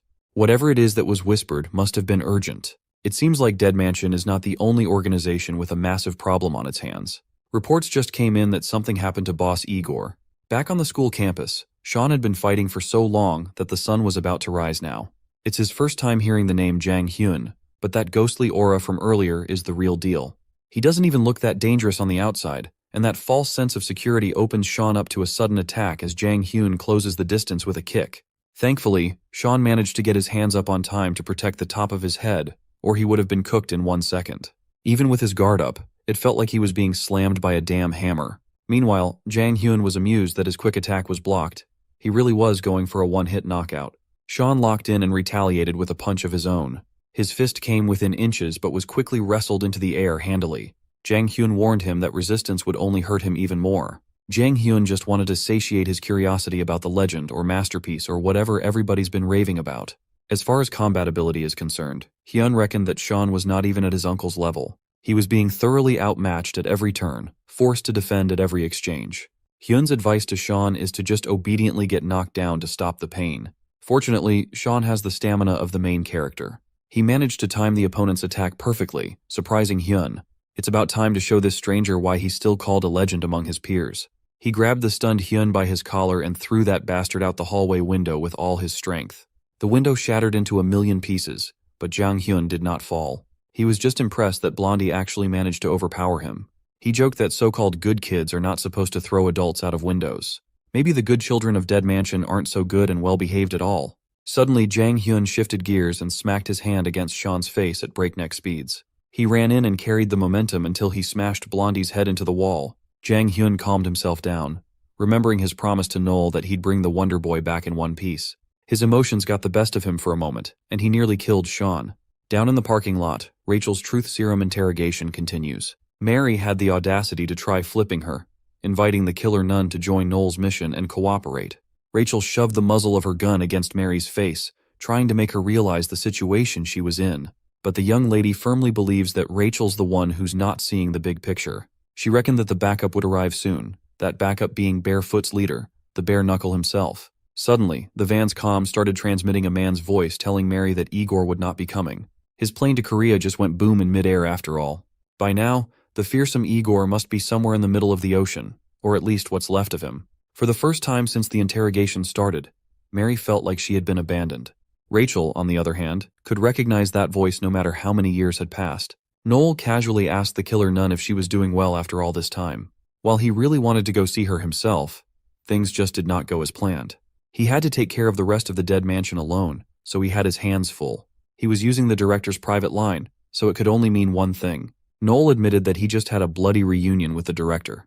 Regrettably, the old man is not in the condition to converse right now. Mary panicked and chimed in. This was not supposed to be the plan. Noel promised her that the director wouldn't be harmed, but the majestic bastard can't be trusted with his promises. He smiled and apologized for lying. From the start, his goal was to destroy the entirety of the dead mansion. Of course, that would include getting rid of the top dog, right? To rub salt in Mary's wounds, Noel thanked her for making it all possible. Drawing attention by initiating a conflict with Barefoot is a plan that even Noel can't formulate. Mary truly is a masterpiece strategist. Thanks to that diversion plan, most of the priests stormed Barefoot's headquarters, leaving the mansion vulnerable to a solo invasion. Right now, with both group leaders unreachable, it's highly likely that the remaining forces are suspecting each other of foul play. Just as Noel expected, Beluga and Vincent are currently at each other's throats, threatening to end one another. The embers of war had just been lit. The two organizations are on the brink of mutual destruction with Noel barely lifting a finger. However, this is just a tiny spark, because the one who stands at the peak of Russia won't allow it to escalate any further. No, it's not Vladimir Putin. It's the Alexander family. Vincent and Beluga backed off out of respect for the person who had just barged into Barefoot HQ. The mighty Alexander Sophia entered the fray. She's involved with both organizations, so she's the perfect mediator. She warned them that everyone should throw their weapons down in the presence of a lady. The war hero Alexander Sophia got that dog in her. Both fiery representatives were not expecting to see her today. Beluga accused Vincent of calling the Alexander family a backup, but Vincent was genuinely surprised. Sophia asserted that even though she helped the dead mansion a couple of times, she's not someone that can be called by such an organization to do their bidding. She was offended that Beluga would even think that way. The kid who reported the anomaly earlier was starstruck by the monstrous lady's presence. He could not help but fanboy a little bit, seeing such a legendary figure up close. She just came over to warn both parties about the consequences of today's incidents. What's happening right now is not as simple as a battle between Barefoot and Dead Mansion. She has reason to believe that the bastard has come out, the discarded masterpiece that was hidden by the mansion. The mere mention of Noel sent shivers down everybody's spine. Back to Sean. He's being pushed to the back foot as Jang Hyun mentioned Noel's unfamiliar name. He refused to give in even if he was getting overpowered. Jang Hyun reckoned that Blondie could just see who he was talking about personally after he beat Sean to submission. Hyun's non-stop yapping left his hand open to Sean's desperate bite. Disgusted, Hyun pulled his hand away, leaving the nasty clothing in Sean's hand.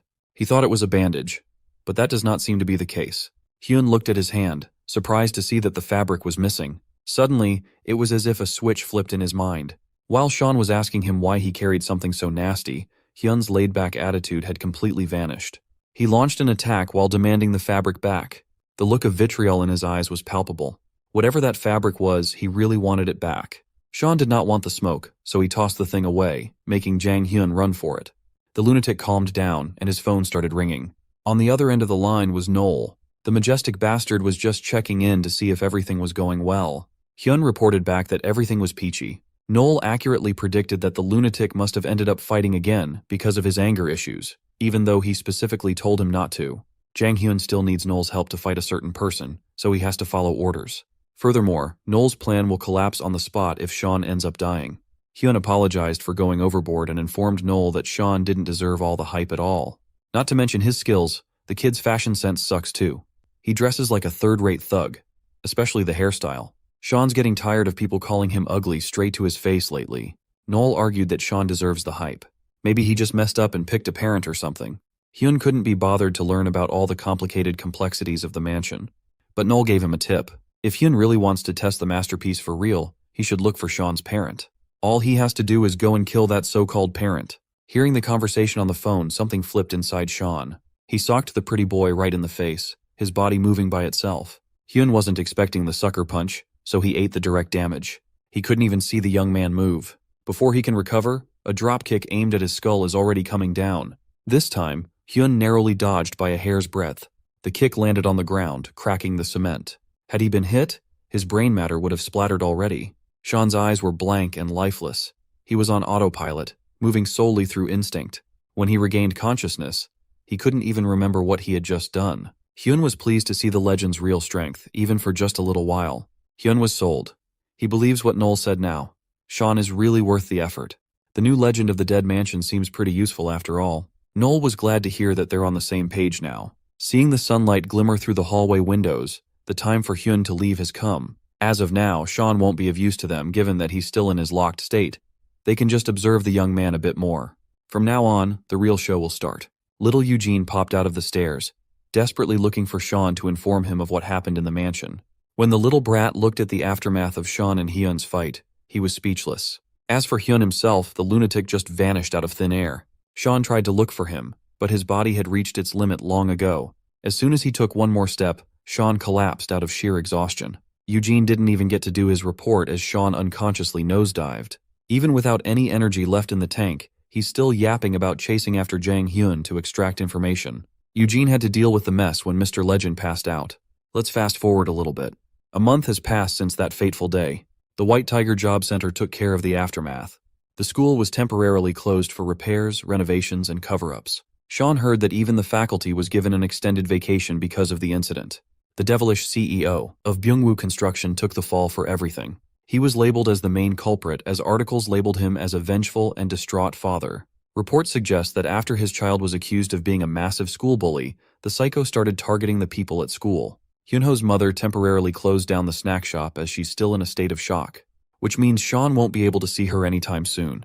Nevertheless, he's going to the shop today for some unknown reason. Sean opened the shop's roll-up door, and he was greeted by a familiar manly voice and a gun against his head. Dmitry Medvedev, Barefoot's former second-in-command and the brute that Sean beat up, was waiting for him inside. 1 month after the incident, his neck is still in recovery. Sean did not seem too surprised to see the big guy inside. Due to the circumstances, the lines between enemies and allies have become blurred. It seems like Sean was the last one to arrive. Sister Rachel, Eugene, Yuri, and even the traitorous Mary were already waiting inside. Sean was surprised to see everyone behaving and not tearing each other's faces apart. A month ago, everyone was trying to kill one another so desperately. Mary is still an untrusted entity, even if she was betrayed by the incident's mastermind too. For that reason, she's closely monitored and restrained. Dmitry was surprisingly level-headed. They lost their contractor, so Barefoot needs allies. Most importantly, Igor, their leader, and his brother were done in. Dmitry can't just ignore that bastard Noel. The big man is keeping it together, but if given the chance, he might slaughter the Dead Mansion for releasing something so malevolent out in the world. He warned Mary to never even attempt playing with him and answer every question honestly.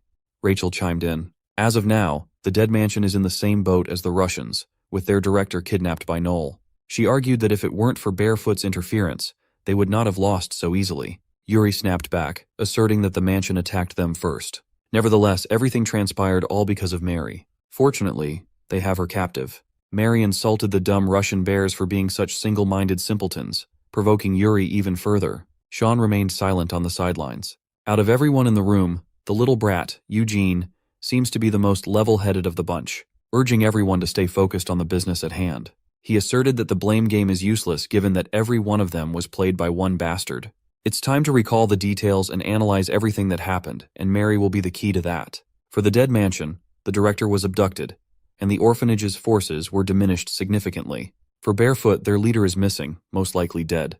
Everyone gathered in this snack shop probably agrees that a team-up is necessary to face the real enemy. Sean proposed that they create a temporary organization. Like he said before, with a common enemy, an alliance between factions would be the smart move.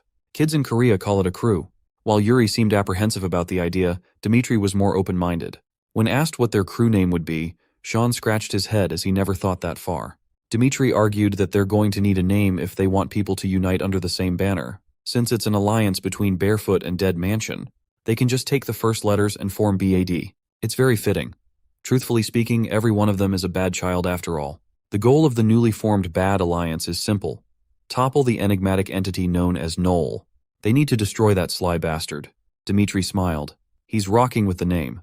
It helps that the coalition starts with the first letter of barefoot. Yuri protested, but it's pretty much a done deal. There's just one more thing that bothers Muscle Man. It's the fact that Sean had changed too much and too fast in just a month. He turned to Rachel for an explanation, but the killer nun remained silent. For an explanation for Sean's drastic change, we need to rewind back to a few days after the Knoll incident. Sean was hospitalized for gravely overexerting himself. The drawback had sent him to the hospital to rest under close monitoring. Vincent reckoned that it was a good thing that the young man didn't suffer anything serious. With Sean knocked out, it would be easier to bring him back to the mansion. Without the director, Vincent had to step up as a de facto leader, leading the kids to clean up the mess in the HQ. The team that stormed Russia returned as soon as the meeting with Sophia ended. When they arrived, the director and Knoll were already long gone. While cleaning up the mess, they also discovered that Knoll took the good kids list with him.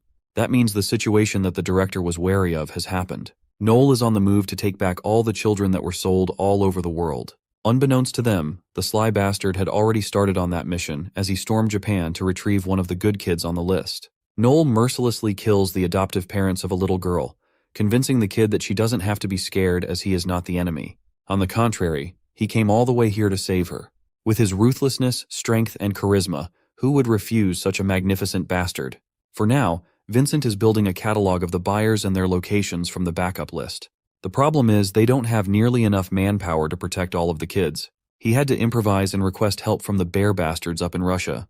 It helps that they currently share the same goal. Rachel believes that even if Knoll took out the buyers, the control over the good kids wouldn't necessarily be transferred so easily. In normal cases, that would be true. However, according to Mary, Knoll has the method to bypass the three principles altogether. If Knoll really has that in his back pocket, it would be utterly catastrophic.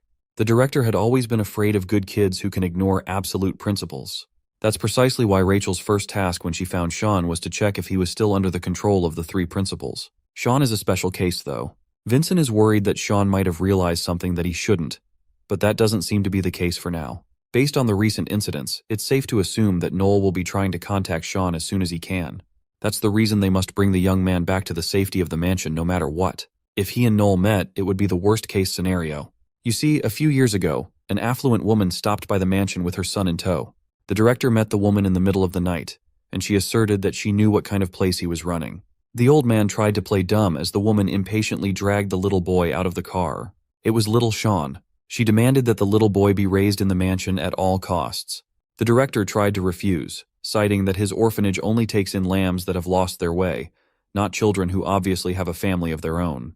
The woman forcefully pushed Sean towards the director, promising to pay however much he wanted just to take the boy off of her hands. She proclaimed that she couldn't possibly raise such a monster. She did not care if Sean got adopted or sold off somewhere else. Speaking of Sean, he finally woke up after a few days of rest in the hospital.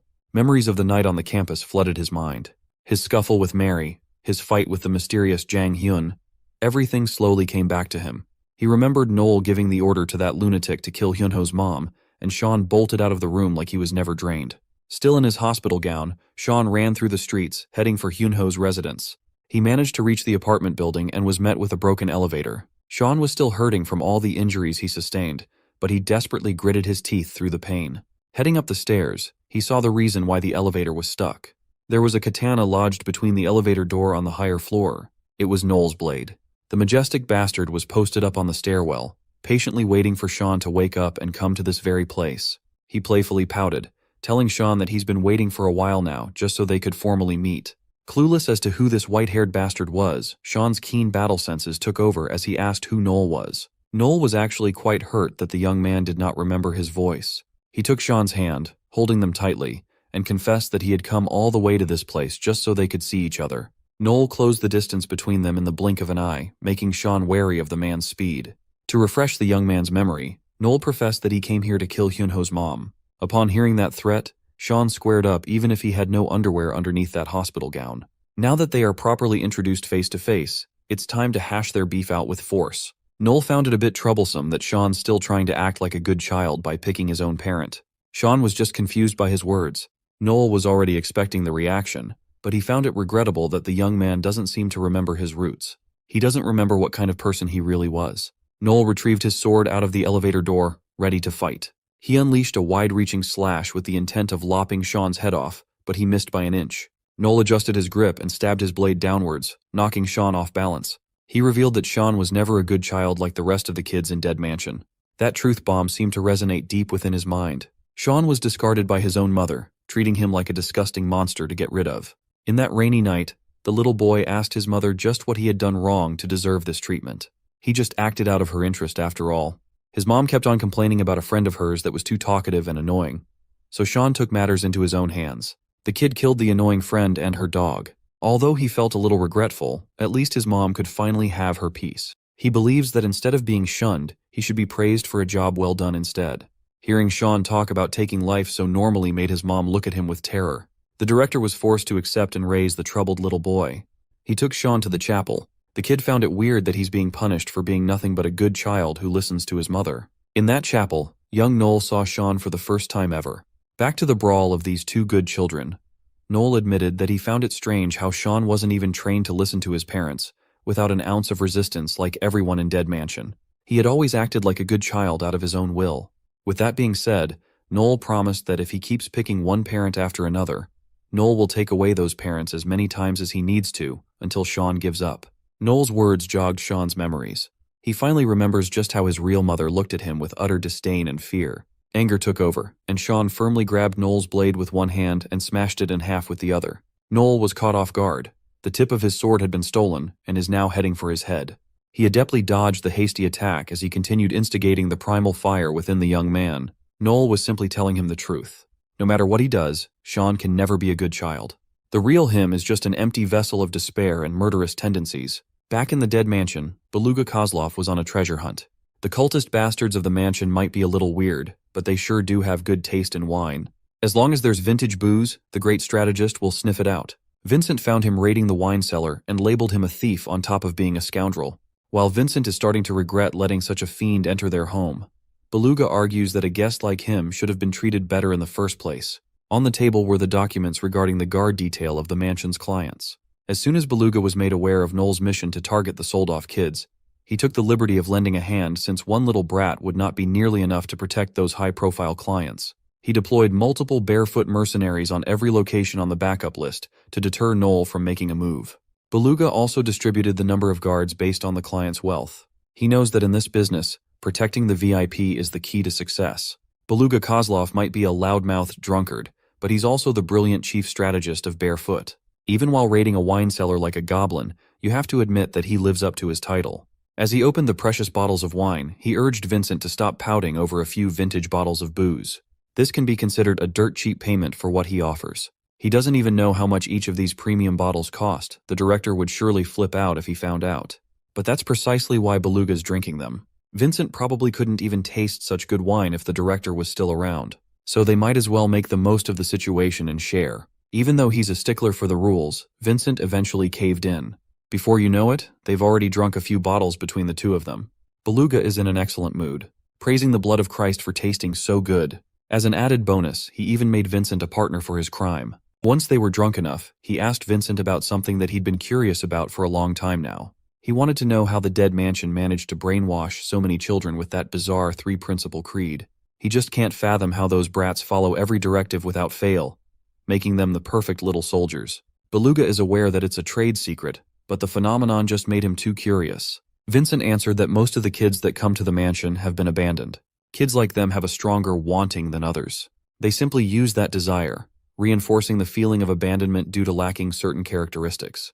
Through a repetitive process, they brainwash the kids to become good children, instilling in them that good children must prove their worth, that good children must be better than anyone else in the world. Through that simple ethos, they can finally become a part of a family. If they ever fail to uphold the principles, they will be abandoned once more. Beluga wasn't buying it. He can't believe that these cultists can really control a person with such a simple process, but the feeling of wanting must never be underestimated. Even though he's a criminal himself, Beluga can never see himself going that low. He asked if this was the director's brainchild, and Vincent answered that they had actually gotten the idea from a child. Although it wasn't an original good child, it was a kid who wanted to become one more than everyone else. He was a little boy who would do anything to be accepted by his parental figures. From the first time the director laid eyes on Sean, the vision immediately sprouted. The absolute three principles originated from Sean himself, and right about now, Noel is reminding him of that fact. With his bleeding hand sealed by Noel's grip, Sean resorted to using his feet to attack. For the first time since the battle started, he managed to land a clean hit. It did not do any meaningful damage though. But Noel is glad to see that Sean has finally regained some of his strength.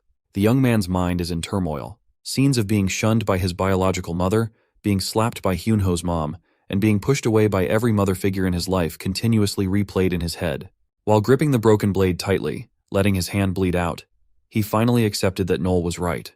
Noel thought that this was the start of a new partnership, but he was wrong. Sean's broken mind is telling him that if he were to kill Noel, who's trying to harm his mother, he could become a good child again. Noel could not help but laugh at the absurdity of how broken Sean really is. If this continues, the young man will just pose a big problem to his mission.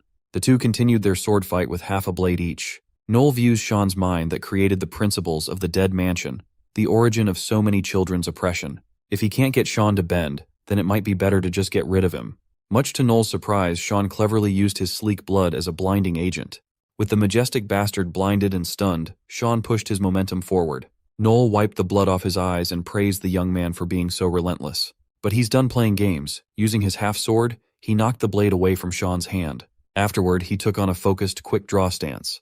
With one fluid motion, he slashed in a wide radius as Sean jumped away in the nick of time. He grabbed the blade that got stuck in the ceiling and sliced it down at the perfect moment. Unfortunately, all he managed to cut off was Noel's collar.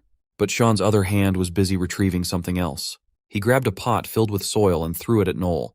Moving instinctively, he slashed the pot, scattering dirt in the air. Using the dirt as cover, Sean pushed forward once more, actively going for the killing blow. But Noel was simply a savant with his swordsmanship, stopping Sean's thrust with a downward bash. Sean had never shied away from sacrificing his limbs for a perfect attack, though. With his brilliant sequence of improvised moves, Noel's face was left wide open for a nasty straight. Just as his sword-wielding hand loses its strength, his other arm swoops in to take the blade. A speedy diagonal attack nearly caught Sean, but his godlike reflexes saved him once more. Annoyed by that tricky swordsmanship, he is officially on demon time now. Noel remained calm, posturing for another quick draw. He deviously smiled and unleashed the all-encompassing slash. But Sean is in the zone, using a perfectly timed tiny finger bump to catch the blade mid-swing. His inhuman vision and perfect coordination managed to finally break the last bit of Noel's katana. Instead of panicking, the majestic bastard seemed excited instead. He's finally seeing Sean's current level, and it was thoroughly disappointing. For the first time since the start of the match, Noel used his legs to attack. Sean responded with a kick of his own, aiming at Noel's head. It was easily deflected as the majestic bastard took out a big-ass knife. Back in the mansion's cellar, the unlikely drinking buddies continued getting wasted and talking about business. Vincent asked if Beluga had placed a guard detail on Sean, and he answered that they had not. Vincent sobered up and reminded Beluga that Sean is the most important asset that needs protection, but the drunkard argued that there's no need to put any mercenaries on Sean. As the fight between the two legends continued, the elevator dinged. A familiar figure slowly emerged as the elevator door opened. Alexander Sophia has come to stop the little boys from playing so loudly. As soon as he saw her, Noel's demeanor changed. The war hero reprimanded Noel for being a bad boy, going around and causing trouble all over the world. It's been a while since she last saw little Sean, too. She didn't like how he looked right now when she was certain that she had put a lock on him all those years ago. The greetings can wait until later. For now, the bad boy needs a little spanking first. Her aura alone was enough to intimidate Noel. Sophia did not give Noel any space to maneuver as she planted her fist right into his abdomen. A single punch did more damage than all of Sean's previous efforts. Sophia worried that she might have gone overboard. Noel's just a kid in her eyes after all. He's just too light. And the lighter he is, the faster he can flee. The injured Noel managed to snake his way out of trouble against Sophia. The slippery bastard broke a nearby window and made the jump from a few stories high. It should be fine though. Sophia didn't even come here to capture the unruly bad boy. She came here to talk with Sean, her disciple. Even though she put a lock on him, she still couldn't stand how weak he had truly become. That just means he needs to be adjusted a little bit more. Sean is long overdue for a training arc. Since she's here now, they might as well get started immediately. To calm little Sean down, she reassured him that the old lady no longer lived in the apartment. Since Noel is targeting all the good children's families, Hyunho's family has been relocated. Sophia vowed on the honor of the Alexander name that she would protect his parent, even if it's a parent that he chooses on his own. All she asks for in return is for him to focus on training starting with the dead squats. The mere mention of dead squats sparked horrifying flashbacks in his mind. In that exercise, death awaits those who fail. And so, we're back to the current time a month later. Sean underwent Sophia's hardcore training for 4 weeks and he's still suffering from PTSD because of it. That dead squat she mentioned involves strapping a TNT to your lower body and doing squats. If you relax even just a little, you'll be blown up into smithereens. Even Dmitri was horrified. He thought the Alexander family training method was just some Russian urban legend, but it turned out to be real. Even the mention of the Alexander name is triggering Sean. As for how much he actually improved under Sophia's guidance, Dmitri was curious. Sean cheekily responded that if he's so eager to know, Dmitri can just see it for himself in first person. There are still some lingering feelings of competition between the two. Finally, they arrived at their destination, and Dmitri pulled up in front of the school. Before he got off, Dmitri told Sean to wait a little bit. He asked if the young man really had to go back to school after everything that transpired. Being out in the open would only pose more danger. Sean did not like the feeling of Dmitri being concerned about his safety at all. What the big softy was trying to say is that Sean should contact him as soon as he feels something off instead of stubbornly dealing with everything on his own. From an outside perspective, the two looked like father and son bickering before the first day of school.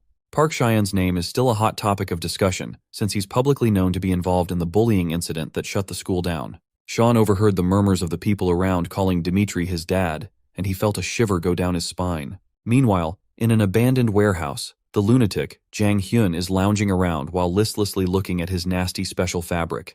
His reverie was broken by Noel's arrival, nagging him to get a better place to live in. It has been a while since they last saw each other, and Hyun has been itching to ask so many questions.